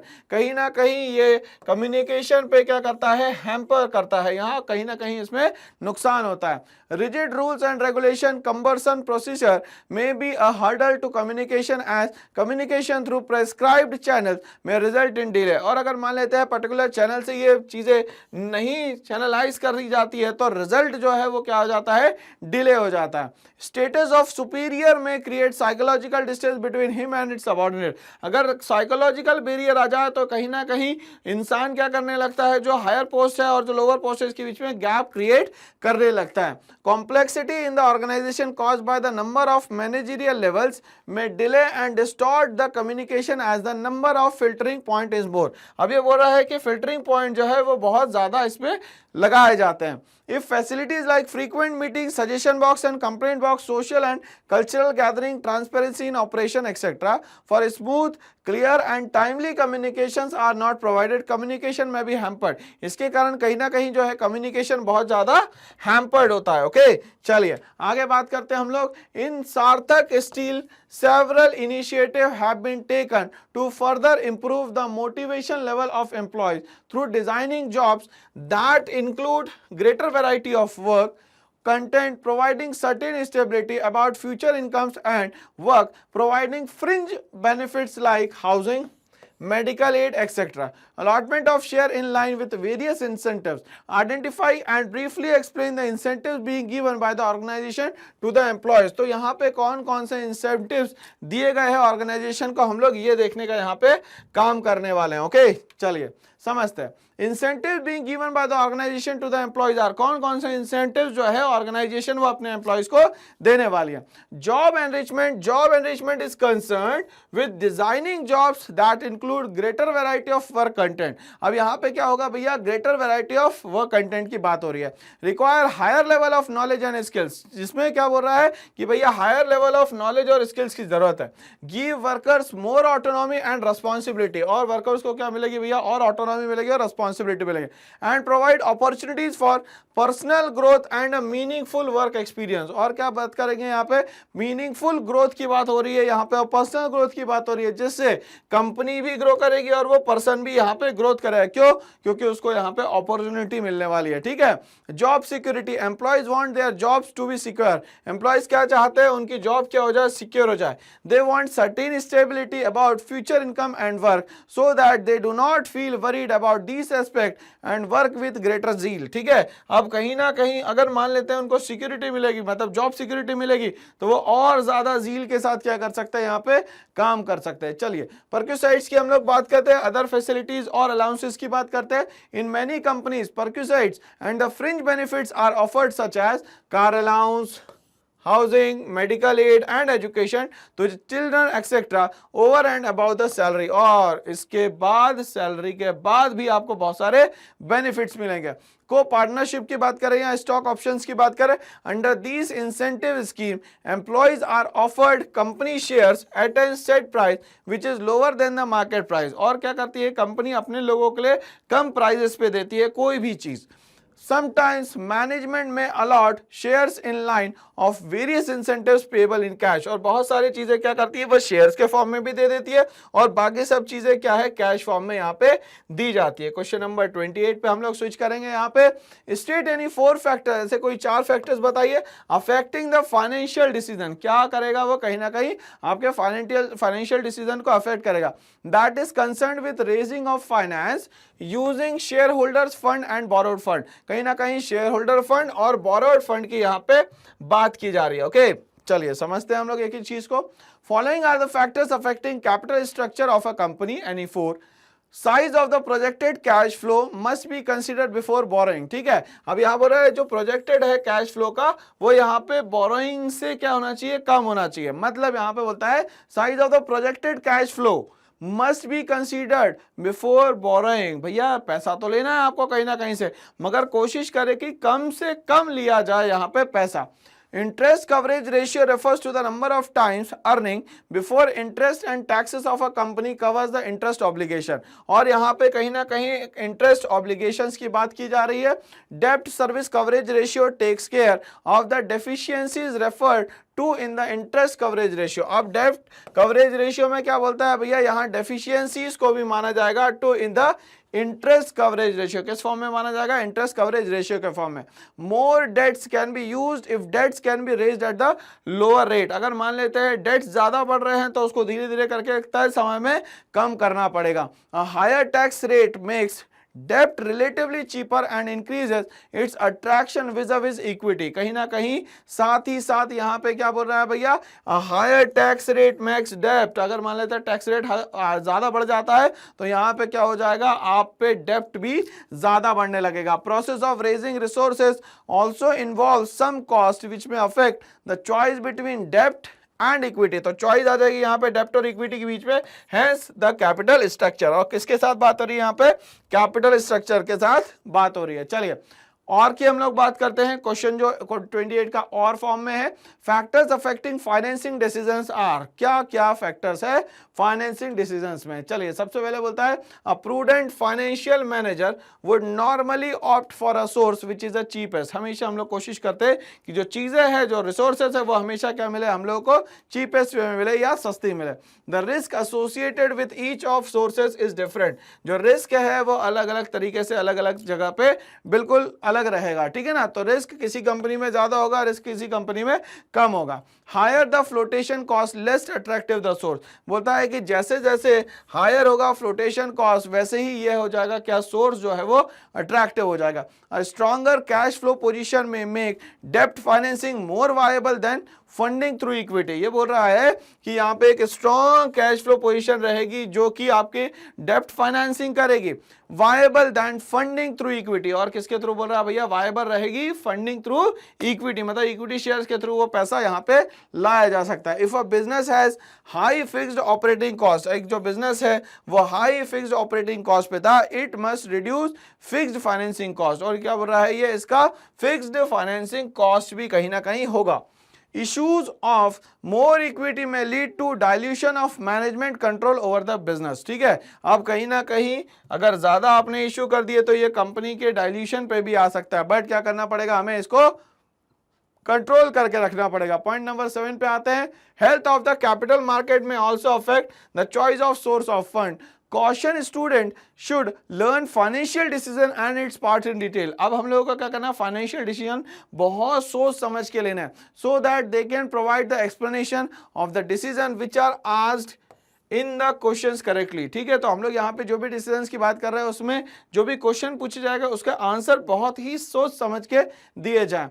If a firm business risk is lower, its capacity to use debt is higher and vice versa। ठीक है, अब मान लेते हैं फर्म का जो रिस्क है वो अगर बढ़ जाता है, ठीक है, its capacity to use debt is higher and vice versa। ठीक है, To maintain flexibility, the firm must maintain some borrowings। अगर फ्लेक्सिबिलिटी बना के रखनी है तो यहाँ पे क्या करना पड़ेगा, कुछ ना कुछ बोरो करना पड़ेगा। To take care of the unforeseen circumstances, और अनफोर्सिन मतलब कि जो फ्यूचर में कुछ चीजें हमें पता नहीं होती, उसके लिए हमें पहले से ही क्या करना पड़ेगा, अपने आप को यहाँ पे तैयार रखना पड़ेगा कि अगर मान लेते हैं अनफोर्सिन सर्कमस्टेंसेस आते तो हम लोग उसके अगेंस्ट में फाइट कर पाए। Capital structure of other companies is a useful guideline in the capital structure planning. और क्या बोल रहा है यहाँ पे, कैपिटल स्ट्रक्चर जो है वो कंपनीज की एक यूजफुल गाइडलाइन है, किसकी, कैपिटल स्ट्रक्चर प्लानिंग की। ओके चलिए तो आगे बात करेंगे हम लोग यहाँ पे नेक्स्ट पॉइंट की, stock market condition often affect the choice between डेब्ट एंड इक्विटी। जो यहाँ पे स्टॉक मार्केट है इसके कारण भी कहीं ना कहीं चॉइस लेनी पड़ती है हमें डेब्ट और इक्विटी के बीच में। Every company operates with in a regulatory framework provided by the law. और ये क्या बोल रहा है यहाँ पे, हर कंपनी के बीच में ऑपरेट किया जाता है रेगुलेटरी फ्रेमवर्क, मतलब कि एक रूल्स एंड रेगुलेशंस की बॉडी बनेगी जो कि एक फॉर्म होगा लॉ का। मतलब rules and regulation is a combination of law, मतलब रूल्स एंड रेगुलेशन बना दी तो लॉ के अंडर में सब कुछ आ जाएगा। ठीक है, और लॉ को सुप्रीम माना जाता है। Control as a factor also influence the choice between debt and equity, especially in the companies in which the current holding of management is on lower side. और current holding जो है वो किस तरफ आ जाती है भैया, यहाँ पे lower side में आ जाती है. If the ROI rate of interest की बात कर रहे हैं या तो हम लोग return on investment की बात करते हैं, of the company is higher, it choose to use trading on equity to increase its EPS, earning per share पे हम लोग यहाँ बात कर रहे हैं. When a company increases debt, अगर मान लेते हैं उसके डेप्ट बढ़ते हैं, the financial risk faced by the equity shareholder increases, consequently their desired rate of return में increase. और ये क्या बोल रहा है यहाँ पे, desired rate of return की यहाँ पे बात कर रहा है. चलिए आगे बढ़ते हैं हम लोग इसी के साथ. Question number 21, Krish limited is in the business of manufacturing and exporting carpets and other home decor product. ठीक है, क्रिश लिमिटेड जो है ये सब चीजों में डील करते हैं.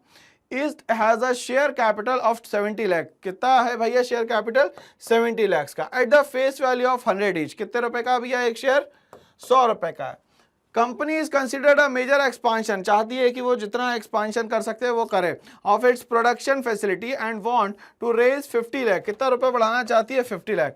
The finance manager of the company mister Prabhakar has recommended that the company can raise fund of the same amount by issuing 7% debenture. और वो चाहती है कि उसके अमाउंट को कैसे बढ़ाया जाए, 7% डिबेंचर्स को इशू करके बढ़ाया जाए.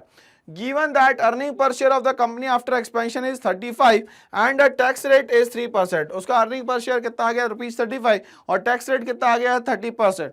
Did Mr. Prabhakar gives a justified recommendation show the working. अब हम लोगों को इसकी वर्किंग जो है वो शो करके बतानी with the help of formula. चलिए स्टार्ट करते हैं. तो अर्निंग पर शेयर कितनी दी है भैया, ₹35 दी है. फॉर्मूला क्या होता है अर्निंग पर शेयर का, earning after tax upon number of equity share. Okay, तो अर्निंग पर शेयर कितना है, 35 है. अर्निंग आफ्टर टैक्स हमें निकालना है, और ये कितना दिया है भैया, नंबर ऑफ इक्विटी शेयर दिए है वो दिए है 70,000. अर्निंग आफ्टर टैक्स कितना हुआ, 24,50,000. और इंटरेस्ट की हम लोग बात करें तो वो कितना हो गया, 50 lakh multiplied by 7,100 which is known as 3,50,000. Okay, चलिए आगे बढ़ते हैं हम लोग इसी के साथ. कैलकुलेट करते हैं हम लोग आगे. Let the earning before tax जो है उसको x मान लिया, EBT को x मान लिया. EBT minus tax is equals to EAT. अब यहाँ x माइनस 0.30 कर दिया जो कि हमारे टैक्स का परसेंटेज था, ये 24,50,000 EAT दिया था. 70% ये आ गया. x को हम लोग मान लेते हैं 1x, तो 1x में से 0.30 आएगा तो बचेगा 0.70x इज इक्वल्स टू 24,50,000. ठीक है, अब ये x कितना आ गया भैया, इसको हम लोग मल्टीप्लाई कर देंगे यहाँ पे पूरा का पूरा, तो ये x की वैल्यू कितनी आ जाएगी, लगभग यहाँ पे 35 लाख. तो अर्निंग बिफोर टैक्स जो है वो हमारा कितना आ गया, 35 लाख. और EBIT earning before interest and tax कितना आ गया, earning before tax plus interest is equals to 35 lakh plus 3,50,000 is equals to 38,50,000. चलिए आगे बात करते हैं हम लोग रेट ऑफ इंटरेस्ट की, या रिटर्न ऑन इन्वेस्टमेंट बोल दो इसको. ठीक है, चलिए EBIT upon total investment into 100, 38,50,000 upon 1,12 lakh. ठीक है, मल्टीप्लाइड बाय 100, ये क्या आ गया, 32.08%. तो ROI जो है वो आया 32.08%, जो कि ज्यादा है रेट ऑफ इंटरेस्ट से, जिसका क्या है भैया 7% है. और ये ROI क्या है, रिटर्न ऑन इन्वेस्टमेंट हमारा 32% है. The company can choose to use trading on equity to increase its EPS. ठीक है, अब इस पे क्या करना पड़ेगा भैया, ट्रेडिंग करना चाह रहा है EPS पे. The finance manager was justified in making this recommendation. Caution in this type of question फॉर्मूले शुड बी करेक्टली रिटन. हम लोगों को एक ही बात याद रखनी है कि जो भी फॉर्मूला है वो बहुत सही से हम लोग यहाँ पे लिखे. चलिए नेक्स्ट क्वेश्चन पे आते हैं, क्वेश्चन नंबर 30 पे. Mayank purchase the pack of chocolate of a renowned brand for his daughter from a shop in the near by market. तो उसने क्या करा, गया और डॉटर के लिए एक चॉकलेट का पैकेट खरीद के लाया. After consuming the chocolate his daughter fail sick, he filed a case with the district forum. समझ में आ रहा है भैया, कहीं ना कहीं ये कंज्यूमर प्रोटेक्शन एक्ट का क्वेश्चन है.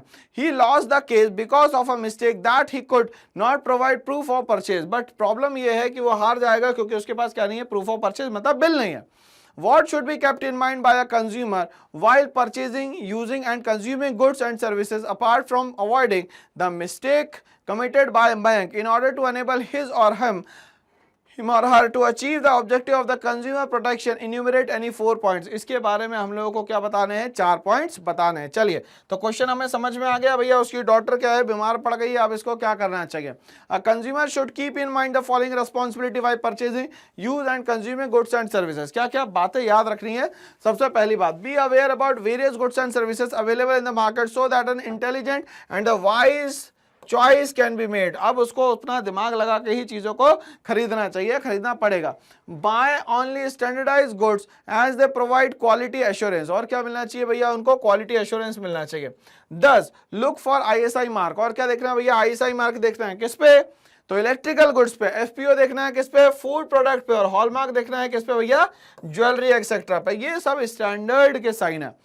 Learn about the risk association with product and services, follow manufacturer instruction and use the product safely। और क्या करे वो, यहाँ पे सारे के सारी चीजों के क्या करे भैया, मैन्युफैक्चरर ने जो गाइडलाइन दी है उनको फॉलो करे, मतलब इंस्ट्रक्शन को फॉलो करे। Read labels carefully so have to information about prices, net weight, manufacturing and expiry dates etc। ठीक है, तो हर चीज को क्या है वो जो मेंशन किया गया है उसको हम लोग समय पे पढ़े। Assert yourself to ensure that you get a fair deal, और क्या मिल जाए भैया, यहाँ पे आपको ये फेयर डील इसकी मिल जाए। Okay, be honest in your dealing, जब आप डील करें तो बहुत ऑनेस्ट रहे। Choose only from the legal goods and services, discourage unscrupulous practices like the black marketing, hoarding etc। तो ये black marketing, hoarding इन सबको क्या करा जाए, हटाया जाए। File a complaint in an appropriate consumer forum in case of shortcoming in the quality of good purchase or services availed। तो quality of goods and services जो availed है उसके लिए यहाँ पर सोचा जाए। Do not fail to take an action even when the amount involved is small। तो ये क्या बोल रहा है यहाँ पे अगर फेल भी हो जाए तो अमाउंट स्मॉल है तो आप ज्यादा कुछ नहीं कर सकते, बट अमाउंट बड़ा है तो आपको तो फाइट करना ही पड़ेगा। फॉर्म कंज्यूमर सोसाइटीज, ठीक है, कंज्यूमर सोसाइटी बनाया जाए which would play an active part in educating consumers and safeguarding their interest. और क्या करा जाए, यहाँ पे अलग अलग तरीके से फॉर्मेशन हो, जिसके कारण क्या हो भैया, जब ग्रुप बनेगा तो सारी प्रॉब्लम जो है वो क्या होगी, यहाँ पे सॉल्व करे जाएंगे। Respect the environment, avoid waste, littering and contributing to the pollution. ठीक है, अब यहाँ पे एनवायरमेंट का हमें क्या करना है, रेस्पेक्ट करना है, जिसमें कि वेस्ट को अवॉइड करना है, littering and contributing to the pollution, और कहीं भी हमारा कंट्रीब्यूशन पॉल्यूशन में नहीं होना चाहिए। Okay, caution when internal choice is given, student should write those points only which he or she knows the best, do not answer all the points which are asked in the question। भैया हमारे यहाँ पे जितने भी अभी points दिए गए थे उसमें से सारे नहीं लेने हैं, आपको जितने लगते हैं 2 या 3 पॉइंट या 4 पॉइंट, तो 4 पॉइंट तो आपको कम से कम यहाँ पे लेने हैं, सारे पॉइंट नहीं लेने हैं। ओके, चलिए नेक्स्ट हम लोग आते हैं क्वेश्चन नंबर 31 पे। तो ये लॉन्ग आंसर क्वेश्चन वाले बड़े बड़े क्वेश्चन आ चुके हैं, अब आंसर्स भी बड़े बड़े रहेंगे भाई। Briefly explain any 3 of the following techniques of scientific management as given by F W. Taylor. तो एफ.डब्ल्यू. टेलर ने जितने भी अपनी साइंटिफिक मैनेजमेंट में बात की गई थी वो सारी दी गई है, उसको हमें चेक करना है। Method study, functional foremanship, standardisation, differential piece wage rate. चलिए सबसे पहले हम लोग समझते हैं techniques of scientific management given by the F W. Taylor. सबसे पहले आएगा method study. The objective of method study is to find out one best way of doing the job. There are various methods of doing the job. To determine the best way, there are several parameters. अगर मान लेते हैं किसी चीज को बहुत तरीके से करना है, बहुत सही तरीके से करना है, तो उसके लिए अलग अलग पैरामीटर्स हैं। Right from procurement of raw material till the final product is delivered to techniques of scientific management given by F W. Taylor. ठीक है, तो यहाँ पे क्या बात हो रही है भैया, साइंटिफिक मैनेजमेंट में जो भी चीजें दी गई है वो एफ.डब्ल्यू. टेलर ने यहाँ पे दी है। मेथड स्टडी की हम लोग और बात कर रहे हैं। The objective of method study is to find the best way of doing the job. There are various methods of doing the job to determine the best way. तो हमारे पास मेथड स्टडी में बहुत अलग अलग तरीके होंगे जिससे हम लोग अलग अलग तरीके से किसी भी सेम काम को यहाँ पे कर सकते हैं। चलिए, right from the procurement of the raw materials till the final product is delivered to the customer, every activity is part of method study. भैया जहां से सामान बना है जब तक कि वहां पे पहुंचेगा, इसमें सारा जो स्टेप है उसमें सब में मेथड स्टडी जो है वो लगाई जाती है। Taylor devise the concept of assembly line by using method study, और इसने यहाँ पे लगा दिया क्या, assembly line system. Ford motor company use this concept very successful, और फोर्ड मोटर कंपनी ने इसका बहुत अच्छे से यूज किया। Even now auto companies are using it. The objective of the whole exercise is to minimise the cost of production and maximise the quality and satisfaction. ये बोल रहा है यहाँ पे होल एक्सरसाइज जो है मिनिमाइज करेगा कॉस्ट ऑफ प्रोडक्शन और मैक्सिमाइज करेगा यहाँ पे quality and satisfaction for the customers. For this purpose many techniques like process charts and operation research etcetera are use. ठीक है, अब यहाँ पे क्या करते हैं भैया, अलग अलग प्रोसेस चार्ट यूज करते हैं, ऑपरेशन रिसर्च भी यहाँ पे यूज करते हैं। आगे बढ़ते हैं हम लोग। For designing a car the assembly line production would entail deciding the sequence operation place for man. अब यहाँ पे सीक्वेंस सबसे पहले बताना जरूरी है कि करना क्या काम है। Place for man, machines and raw material etcetera, all this is a part of method study. ये सब किसका पार्ट है भाई, मेथड स्टडी का पार्ट है। फंक्शनल फोरमैनशिप की बात करेंगे हम लोग। It is an extension of the principle of division of labour. किसकी बात करते हैं यहाँ पे, डिवीजन ऑफ लेबर की। And specialisation to the shop floor, मतलब ये ग्राउंड लेवल पे पूरी बात करेंगे, टॉप लेवल पे बात नहीं करेंगे। Each worker will have to take order from these 8 foreman in related, जिसको हम लोग 8 मैन बोल सकते हैं या 8 बॉस स्कीम भी बोल सकते हैं। Okay, is the in the related process और फंक्शन ऑफ द प्रोडक्शन। और ये क्या बताएंगे, फंक्शन ऑफ प्रोडक्शन बताएंगे कि कौन सी चीज कब कहाँ कैसे बनानी है। Foreman should have intelligence, education, tact, grit, judgement, special knowledge, manual, dexterity and energy, honesty and good health. इसमें ये सारी क्वालिटी होना जरूरी है। ओके, तो हम लोगों ने अभी बात करी भैया फंक्शनल फोरमैनशिप की।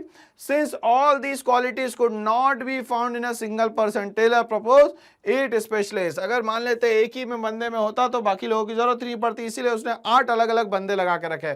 Each specialist is to be assigned work according to his or her qualities. For example those with technical mastery, जिसकी टेक्निकल मास्टरी है, इंटेलिजेंस है, ग्रिट है, may be given planning work, उनको क्या काम दिया जाएगा यहाँ पे, planning work. Those with energy and good health may be assigned execution work। अगर मान लेते हैं उसका बाकी चीजों का अच्छा है तो उसको देंगे execution work यहाँ पे। ओके, आगे हम लोग बात करेंगे यहाँ पे standardisation refers to the process. Standardisation एक ऐसा प्रोसेस है of setting standards for every business activity. It can be standardisation of process, raw material, time, product, machinery, method or working condition. These standards are the benchmark। ये standard क्या कहलाते हैं भैया, benchmark कहलाते हैं। which must be adhered to during production the objectives of। ठीक है, अब ये प्रोडक्शन के दौरान हम लोग को ये सारे जो टर्म्स है वो याद करके रखने हैं। पहला, to reduce a given line or product to fixed types, size and characteristics. तो चीजों के टाइप्स, साइज और कैरेक्टरिस्टिक्स ये सब क्या होने चाहिए भैया, बिल्कुल फिक्स्ड होने चाहिए। To establish interchangeability of manufactured parts and the product। ये बोल रहा है establish करा जाए, interchangeably करा जाए manufactured parts and the product। To establish standard of excellence and quality in material। क्या करा जाए, standard of excellence किया जाए और quality लाई जाए किसमें, materials में। To establish standard of performance of man and machine। तो standard of man and performance जो है वो स्टैंडर्ड ऑफ मैन और मशीन्स दोनों का ही जो है वो एकदम ही क्या होना चाहिए, यहाँ पे परफेक्ट होना जरूरी है। चलिए, तो हम लोग अब आगे बात करने वाले हैं। Taylor was a strong advocate of the piece wage system. मतलब जो जितना काम करेगा उसको उतना पैसा तो मिलना चाहिए, मतलब क्योंकि ये ग्राउंड लेवल पे काम करता था। He wanted to differentiate between efficient and the inefficient worker. उसको पता था कि कौन काम करने वाला है और कौन काम करने वाला इसमें नहीं है। The standard time and other parameters should be determined on the basis of work study discussed about. और यहाँ पे देखा जाता था कि स्टैंडर्ड टाइम मतलब लोग एफिशिएंटली किस टाइम पे काम कर पाते हैं, ये भी यहाँ पे टेलर ने एनालाइज करके रखा था। आगे बात करते हैं, the worker can be classified as efficient और इनएफिशिएंट। तो उसको क्या मान लिया जाएगा, या तो एफिशिएंट या inefficient. On the basis of this standard he wanted to reward efficient worker. ठीक है, ये हमेशा क्या करता था भैया, एफिशिएंट वर्कर को हमेशा रिवॉर्ड देता था। So he introduced different rate of wage payment for those who performed above the standard or for those who performed below the standard। और जो below the standard रहता था उसको मोटिवेट करते थे और जो पर्टिकुलरली परफॉर्मेंस अच्छा देते थे उसको क्या मिलता था, यहाँ पे रिवॉर्ड मिलता था। चलिए, तो क्वेश्चन नंबर 31 के और पे हम लोग आते हैं। Briefly explain any 3 of the following principles of the management given by the Henry Fayol. Unity of command, equity, remuneration और इनिशिएटिव। चलिए हम लोग स्टार्ट करते हैं। Principles of management given by the Henry Fayol में सबसे पहले बात करेंगे हम लोग यूनिटी ऑफ कमांड की, मतलब कि आपको जो भी डायरेक्शंस दे रहा है वो कोई एक पर्सन दे रहा है, उसी को आपको फॉलो करना जरूरी है। ओके चलिए, according to the Fayol there should be one and only one boss of every individual employee. वो बोल रहा है कि यहाँ पे किसी भी काम को करवाना है तो यहाँ पे जो बॉस बैठा हुआ है वही सारे डायरेक्शंस देगा आपको काम करने के लिए। ओके चलिए, if an employee gets order from two superior at the same time the principle of unity of command is violated. ठीक है, तो अब यहाँ पे क्या बोला गया भैया, तो जो सुपीरियर बोलेगा वही आपको जूनियर को जो है वो काम करना जरूरी है। The principle of unity of command states that each participant in a formal organisation should receive orders from and be responsible to only one superior. ठीक है, और क्या करेंगे भैया, वो एक सुपीरियर के लिए ही सारे लोग रेस्पॉन्सिबल होंगे। ओके चलिए आगे बात करते हैं। Fayol gave a lot of importance to this principle, he felt that if this principle is violated, उसने एक ही प्रिंसिपल दिया, क्या, authority is undermined, discipline is in jeopardy, order disturbed and stability threatened। तो ये बड़ी बात कह दी इसने कि भैया जो भी मैंने कहा है उसको सारी की सारी चीजों को क्या करना है भैया, फॉलो करना है। जिसको अथॉरिटी दी गई है, जिसको डिसिप्लिन मेंटेन करने के लिए दिया गया है, और अगर कोई इसको डिस्टर्ब भी करेगा तो फिर उसको यहां से निकाल दिया जाएगा। Okay, the principle resembles military organisation, dual subordination should be avoided. यहाँ ड्यूअल सबऑर्डिनेशन नहीं होगी, ना तो ये कोई मिलिट्री ऑर्गेनाइजेशन की तरह काम करेंगे। This is to prevent confusion regarding task to be done, और क्या बोल रहा है यहाँ पे, कंफ्यूजिंग रिगार्डिंग टास्क जो है वो यहाँ पे कम किए जाए। Suppose a sales person is asked to clinch a deal with a buyer and is allowed to give 10% discount by the marketing manager. अगर किसी सेल्स वाले के पास जाएंगे और उसको बोलेंगे मार्केटिंग मैनेजर को भैया आप 10% इस पे डिस्काउंट दे दीजिए, but the finance department tells his और him not to offer more than 5% discount. अब यहाँ पे बहस चालू हो गई, एक बोल रहा है 10% डिस्काउंट देना और एक बोल रहा है 5% देना चाहिए। Now there is no unity of command, और क्या बोल रहा है यहाँ पे, कोई भी यूनिटी ऑफ कमांड नहीं है भाई। This can be avoided if there is coordination between various department, और ये छोटी मोटी जो प्रॉब्लम्स है ये खत्म हो सकती है अगर यहाँ पे क्या हो जाए, डिपार्टमेंट के बीच में कोऑर्डिनेशन हो जाए। इक्विटी की बात करता है, good sense and experience are needed to ensure fairness of all employees, और ये क्या बोल रहा है यहाँ पे, सेंस मतलब गुड सेंस होना और एक्सपीरियंस होना। ठीक है ना, यहाँ पे ये फेयरनेस शो करता है एम्प्लॉयज के बीच में।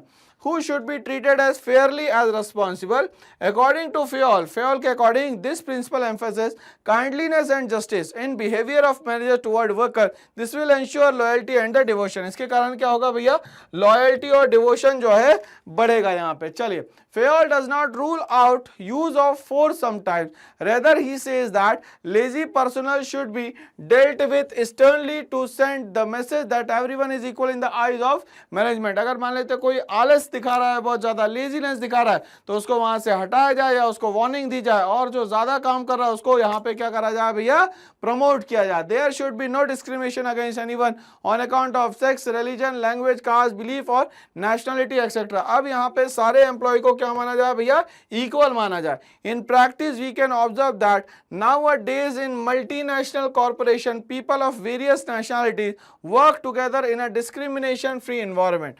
equal opportunities are available for everyone in such companies to rise। अब ये बोल रहा है कि हर कंपनी में इक्वल अपॉर्चुनिटीज मिलनी चाहिए ताकि ये यहाँ पे राइज कर सके। आगे बात करते हैं हम लोग रेम्यूनरेशन ऑफ एम्प्लॉयज की। The overall pay and compensation should be fair to both employees and the organisation. ठीक है, ये बोल रहा है कि रेम्यूनरेशन जो है वो सबको बराबर मिलना चाहिए, जो जितना काम कर रहा है उसको ज्यादा भी मिलना चाहिए, अगर वो ज्यादा काम कर रहा है, ज्यादा एफर्ट दे रहा है तो। The employee should be paid fair wages which should give them at least reasonable standard of living. और बोल रहा है जितने भी यहाँ पे एम्प्लॉयज है उनकी लगभग एक अप्रॉक्सीमेटली स्टैंडर्ड ऑफ लिविंग हो। Eight the same time it should be with in the paying capacity of the company. In other words remuneration should be just and equitable. Remuneration क्या है, जस्ट होना चाहिए, और इक्विटेबल मतलब बराबर होना चाहिए, मतलब उसका खर्चा भी निकल जाए और उसको बहुत ज्यादा बर्डन भी ना पड़े। This will ensure a congenial atmosphere and good relations between the workers and the management. Consequently, the working of the company would be smooth. और यहाँ पे वर्किंग जो है कंपनी की वो भी क्या रहेगी भाई, स्मूथ रहेगी. इनिशिएटिव के बात करें, workers should be encourage to develop and carry out their plans for improvement according to Fayol. तो क्या करना चाहिए भैया, जैसा काम आएगा वैसे वैसे उसको क्या करना पड़ेगा, अपग्रेड भी करना पड़ेगा अपने आप को. Initiative means taking the first step with self motivation. अगर कोई काम दिख रहा है उसको तो वो यहाँ पे क्या ले, इनिशिएटिव ले, ताकि वो काम जल्द से जल्द हो जाए. It is thinking out and executing the plan. It is one of the traits of an intelligent person. और ये क्या है भैया, शो करता है एक इंटेलिजेंट पर्सन की निशानी. Initiative should be encourage. और इनिशिएटिव को हमेशा एनकरेज किया जाता है, but it does not mean going against the established practices of the company for the sake of being different. But क्या करना है भैया, कंपनी के अगेंस्ट में नहीं जाना है जस्ट बिकॉज कि हम लोगों को दूसरे की तरह दिखना है या दूसरा बनना है या कंपनी के रूल्स के अगेंस्ट जाके हम लोगों को अपनी खुद की जो वैल्यू है वो ज़्यादा बढ़ानी है. तो ये कंपनी के लिए नुकसानदायक हो सकता है. A good company should have an employee suggestion system whereby initiative suggestion which result in substantial cost time reduction should be. ठीक है, और क्या होना चाहिए भैया, उसका टाइम रिडक्शन जो है वो भी क्या होना चाहिए भाई, कम होना चाहिए. नहीं तो पता चल रहा है वो परफॉर्मेंस ही नहीं दे पाया. क्वेश्चन नंबर हम लोग 32 की बात करते हैं. The pros and cons of each alternative need to be weighed. ठीक है, अब हर चीज में पॉजिटिव और नेगेटिव दोनों इफेक्ट होते हैं. Name and briefly explain the logical steps in the process of planning which are followed by a manager before performing the steps highlighted in the above statement. ठीक है, अब यहाँ पे मैनेजर को प्रोज एंड कॉन्स दोनों देखना होता है, तो सारी जो भी पॉइंट्स है उस पर हम लोग अब डिस्कस करने वाले हैं. Steps in the process of planning to be followed by a manager before performing steps of evaluation of alternatives. क्या क्या है भाई यहाँ पे, सबसे पहला setting objective. The first and the foremost step is setting objective. सबसे फर्स्ट एंड फॉरमोस्ट चीज क्या हो गई भैया, ऑब्जेक्टिव्स को सेट करना. Every organisation must have certain objectives. Objectives may be set for the entire organization and each department or unit within the organization. ठीक है ना, तो हर एक यूनिट और हर एक डिपार्टमेंट को ऑर्गेनाइजेशन में क्या करना पड़ेगा, एक सिस्टम की तरह काम करना पड़ेगा. ऑब्जेक्टिव्स और goals specify what the organisation wants to achieve. अब भैया यहाँ पे जितने भी स्टेप्स ले रहे हैं वो सिर्फ इसलिए ले जा रहे हैं क्योंकि आपकी जो ऑर्गेनाइजेशन है वो कुछ अचीव करना चाहती है, उसके कुछ गोल है. It could mean and increase in sales by 20%. वो चाहती है कि सेल्स जो है उसकी 20% से बढ़ जाए. Which could be the objective of the entire organisation. हो सकता है कि एंटायर ऑर्गेनाइजेशन का सिर्फ और सिर्फ एक ही रोल कॉल है कि 20% क्या है उसको अपनी सेल्स बढ़ानी है. How all departments would contribute to the organizational goal is the plan that is to be drawn up. Objective should be stated clearly for all department. ये बोल रहा है objective जो है वो बहुत clearly यहाँ पे होने चाहिए. Units and employees they give direction to all departments. क्या है, सारे डिपार्टमेंट्स को फिर क्या करेंगे हम लोग, डायरेक्शन दे पाएंगे. Departments unit then need to set their own objectives within the broad framework of the organisation philosophy. इसके कारण क्या हो जाएगा, जो ब्रॉड सोच है वो हो सकता है 20% का जो रेंज है उसको 30% या 35% भी रखा जाए, मगर मिनिमम टाइम में ये कम से कम 20% को तो पहले अचीव करे. Eight the same time managers must contribute ideas and participate in the objective setting process. They must also understand how their action contribute to the achieving objective. तो यहाँ पे जो भी मैनेजर है उसने जो भी प्लान बना के रखे वो यहाँ पे अचीव कर पा रहा है कि नहीं कर पा रहा ऑब्जेक्टिव्स को. If the end result is clear it becomes easier to work towards the goal. अगर एंड रिजल्ट अगर हमारा सही है तो यहाँ पे क्या कर सकते हैं हम लोग, गोल की तरफ बहुत तेजी से बढ़ सकते हैं. Developing premises. Planning is concerned with the future which is uncertain and every planner is using conjecture about what might happen in the future. हर कोई ये चाहता है कि फ्यूचर में क्या होने वाला है उसके लिए हम लोग थोड़ा सेफली डिसीजंस लें. Therefore, the manager is required to make certain assumptions about the future. These assumptions are called premises. ठीक है, जो भी आगे चल के डिसीजन लेने वाले हैं उसको बोलते हैं हम लोग यहाँ premises. Assumptions are the base material upon which plans are to be drawn. और यहाँ पे क्या करेंगे, प्लान को हम लोग बनाएंगे. The base material may be in the form of forecast, existing plans or any past information about policies. The premises or assumptions must be the same for all and there should be total agreement on them. और क्या करा जाए, इस पे total agreement यहाँ पे बना दिया जाए. चलिए all managers involve in planning should be familiar with और यूज ऑफ द एजम्पशन, जितने भी मैनेजर्स है वो फैमिलियर रहे और सारे एजम्पशंस वो क्या कर सके, यूज कर सके। For example forecasting is important in developing premises, forecasting important है किसके लिए भैया, डेवलपिंग करने के लिए, किसको, premises, okay. As it is a technique of gathering information, forecast can be made about the demand for a particular product, policy change, interest rate, prices of capital goods and tax rates, etc. Accurate forecast there should be become essential for the successful plans, ठीक है। तो successful plans के लिए सारी की सारी चीजें जरूरी है, जो प्लान्स है, पॉलिसीज है और जो भी डिमांड है, जो भी इंटरेस्ट रेट है, ये सब किसी चीज के लिए जरूरी है। आगे हम लोग बात करते हैं यहाँ पे identifying alternative courses of action once objective are set, अगर मान ले तो ऑब्जेक्टिव्स हमारे सेट हो जाते हैं, assumptions are made, then the next step would be to act upon them, there may be many ways to act and achieve objective. ये बोल रहा है कि बहुत सारे तरीके हैं जिसके लिए हम लोग क्या करेंगे, एक्ट करेंगे, ओके। चलिए, all the alternative courses of action should be identified, the course of action which may be taken could be either routine और innovative, an innovative course may be adopted by involving more people and sharing their ideas. If the project is important, अगर project important लग रहा है यहाँ पे, then more alternatives should be generated and thoroughly discussed among the members of the organisation. तो ये किसके बीच में आप पूरा का पूरा डिस्कस करने वाले हैं, तो ऑर्गेनाइजेशन के बीच में क्या करने वाले, डिस्कस करने वाले। हम लोग आते हैं क्वेश्चन नंबर 32 के और पार्ट पे, briefly explaining the next 3 steps in the process of planning. तो प्रोसेस ऑफ प्लानिंग में नेक्स्ट 3 स्टेप जो होते हैं वो बताने, which the manager will have to follow after using conjecture about what might happen in the future. तो future से related manager को क्या क्या प्लान्स बनाने हैं उसकी हम लोग बात करेंगे। The next 3 steps are identifying alternative course of action, once objectives are set, assumptions are मेड। क्या होगा भैया, अगर आपने ऑब्जेक्टिव सेट कर लिया तो assumption आपको बनाने पड़ेंगे। Then the next step would be act upon them, there may be many ways to act and achieve objective, बहुत सारे तरीके हमें जिससे हम लोग एक्ट कर सकते हैं और अचीव कर सकते हैं ऑब्जेक्टिव को। All the alternative courses of action should be identified. The course of action which may be taken could be either routine or innovative. या तो वो routine होना चाहिए या तो क्या होना चाहिए, innovative होना चाहिए। And innovative course may be adopted by involving more people and sharing their ideas, ठीक है। तो वो बोल रहा है कि यहाँ पे और लोगों को ऐड किया जाए और उसके आइडियाज को क्या किया जाए, शेयर किया जाए। If the project is important, then more alternatives should be generated and thoroughly discussed among the member of the organization. और क्या करा जाए, member of the organization से ये clearly क्या किया जाए भाई, डिस्कस किया जाए। Evaluating alternative courses, और क्या करा जाए, alternative courses को evaluate किया जाए। The next step is to weigh the pros and cons of each alternative. Each course will have many variables which have to be weighed against each other. और क्या बोल रहा है कि भैया हर एक स्टेप से हर एक चीज के जो वेरिएबल्स होंगे वो अलग अलग होंगे। The positive and negative aspect of each proposal need to be evaluated in the light of the objective to be achieved. In financial plans, for example, the risk return trade offs is very common, ठीक है।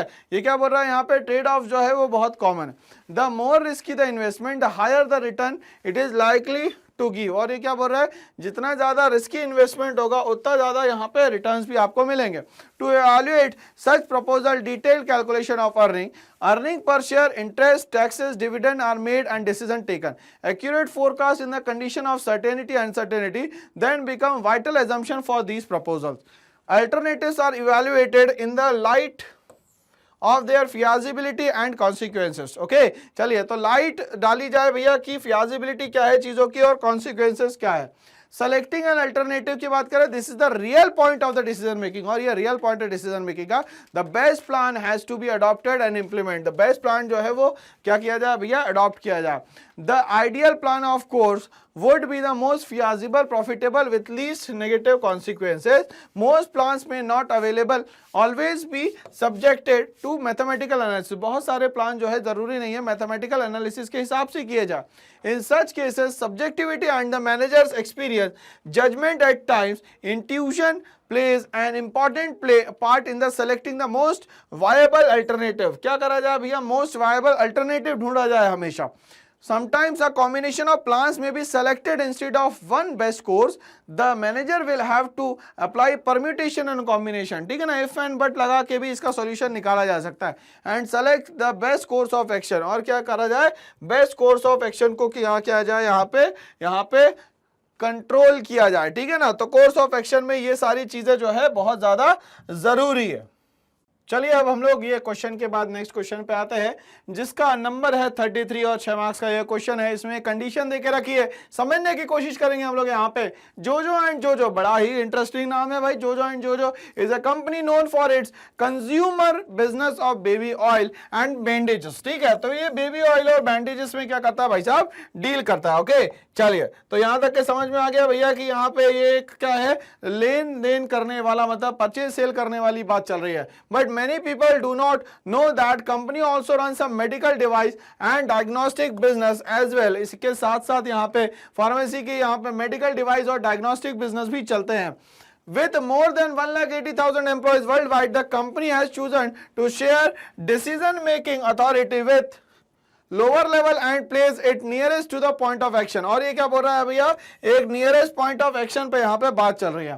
Therefore the response does not take time, और response जो है यहाँ पे बहुत समय नहीं लेने वाला है। This propagates the believe that people are competent, capable and resourceful who can get a chance to prove their abilities. अब अच्छा मौका है कि वो अपने आप को प्रूव कर सकते हैं। And enables the company in identifying those executives who have the necessary potential to become dynamic leaders so that the checking required on decisions taken by the lower levels of management is the least। और ये क्या बोल रहा है कि यहाँ पे जो डिसीजन लिए गए हैं वो बहुत ही लीस्ट है। चलिए आगे बात करते हैं यहाँ पे। This makes it possible to evaluate performance at each level. इससे क्या होगा, हर एक लेवल पे हम लोग क्या कर सकते हैं, परफॉर्मेंस चेक कर सकते हैं। And each department can be individually held accountable for the result. और जो भी रिजल्ट आएगा तो हर एक डिपार्टमेंट वाइज आपको क्या करना पड़ेगा, बताना रहेगा कि ये रिजल्ट कम आया तो क्यों आया, रीजन क्या है। By quoting the lines given above, identify and briefly explain the benefits of the concept discussed above. ठीक है, तो अब हम लोगों को ब्रीफली बताना है यहाँ पे। चलिए समझते हैं इंपॉर्टेंस ऑफ द डिसेंट्रलाइजेशन। काम को बांटने का जो तरीका होता है उसको कहा जाता है decentralisation. Response does not take time, quick decision making in a decentralised organisation. बहुत तेजी से यहाँ पे क्या होता है, डिसीजन लिया जाता है। क्यों, क्योंकि यहाँ पे डिसेंट्रलाइजेशन का मतलब ही हो गया कि हर काम उस बंदे को दिया जाए जो हर एक एक काम में परफेक्ट हो। Since decisions are taken at level which are nearest to the point of action and there is no requirement for approval from the many levels. अब डिसेंट्रलाइजेशन में फायदा है कि बहुत लोगों से आपको अप्रूवल नहीं लेनी पड़ती। The process is much faster, इसीलिए ये प्रोसेस जो है वो बाकी प्रोसेस से फास्टर है। You can get a chance to prove their ability, develops managerial talent for the future decentralisation, gives managers a chance to prove their abilities and creates a reservoir of qualified man power. और क्या करा जाए भाई, qualified man powers का reservoir बनाया जाए जिसमें हर एक बंदा क्या हो, टैलेंटेड हो। Can be considered to fill up more challenging position through promotion. ठीक है, अब पोजीशन थ्रू प्रमोशन का मतलब क्या हुआ भैया, उसकी जो भी पर्टिकुलरली पोजीशन होगी उस पर वो अच्छा काम करे तो उसको कंटिन्यूअसली प्रमोट किया जाएगा। चलिए, identifying those executive which have necessary potential to become dynamic leaders, develop initiative among subordinate, decentralization help to promote the self reliance and confidence। क्या मिलेगा यहाँ पे, डिसेंट्रलाइजेशन के कारण ये सेल्फ रिलायंट भी हो जाएगा और ये बहुत ज्यादा क्या हो जाएगा, कॉन्फिडेंट हो जाएगा। among the subordinate it also keeps them in a state wherein they are constantly challenged and have to develop solution for the various problem they encounter। ठीक है, तो वो अलग अलग प्रॉब्लम्स को क्या करेगा भैया, यहाँ एनकाउंटर करेगा और सोल्यूशन निकाल के देगा। This makes it possible to evaluate performance at each level and each department can be individually held accountable for their result। ठीक है, और यहाँ पे जो भी रिजल्ट आएगा उसके लिए इंडिविजुअली कौन होगा, रिस्पॉन्सिबल होगा। Better control feedback from the level, help to analyse variances and improve operation. और क्या बोल रहा है, यहाँ पे जो भी चेंजेस होंगे उसमें यहाँ पे क्या कर सकते हैं, पुराने जो रिजल्ट है उसको यहाँ पे इंप्रूव किया जा सकता है। नेक्स्ट क्वेश्चन नंबर 34 पे आते हैं। Choco limited offers a wide variety of chocolate product. क्या बनाती है, wide variety of chocolate product. It has an action program of not selling its product by their generic name but under different names like the Choco Silk, Choco Munchie and the Choco Crunchy। अलग अलग नाम से ये अपने product को यहाँ पे बेचती है। For different customer segment, all these names have great popularity and acceptability in the market। और ये क्या करता है भैया, पूरा मार्केट में ये लोगों में बहुत ज्यादा पॉपुलर, तो लोगों ने इनको एक्सेप्ट कर रखा।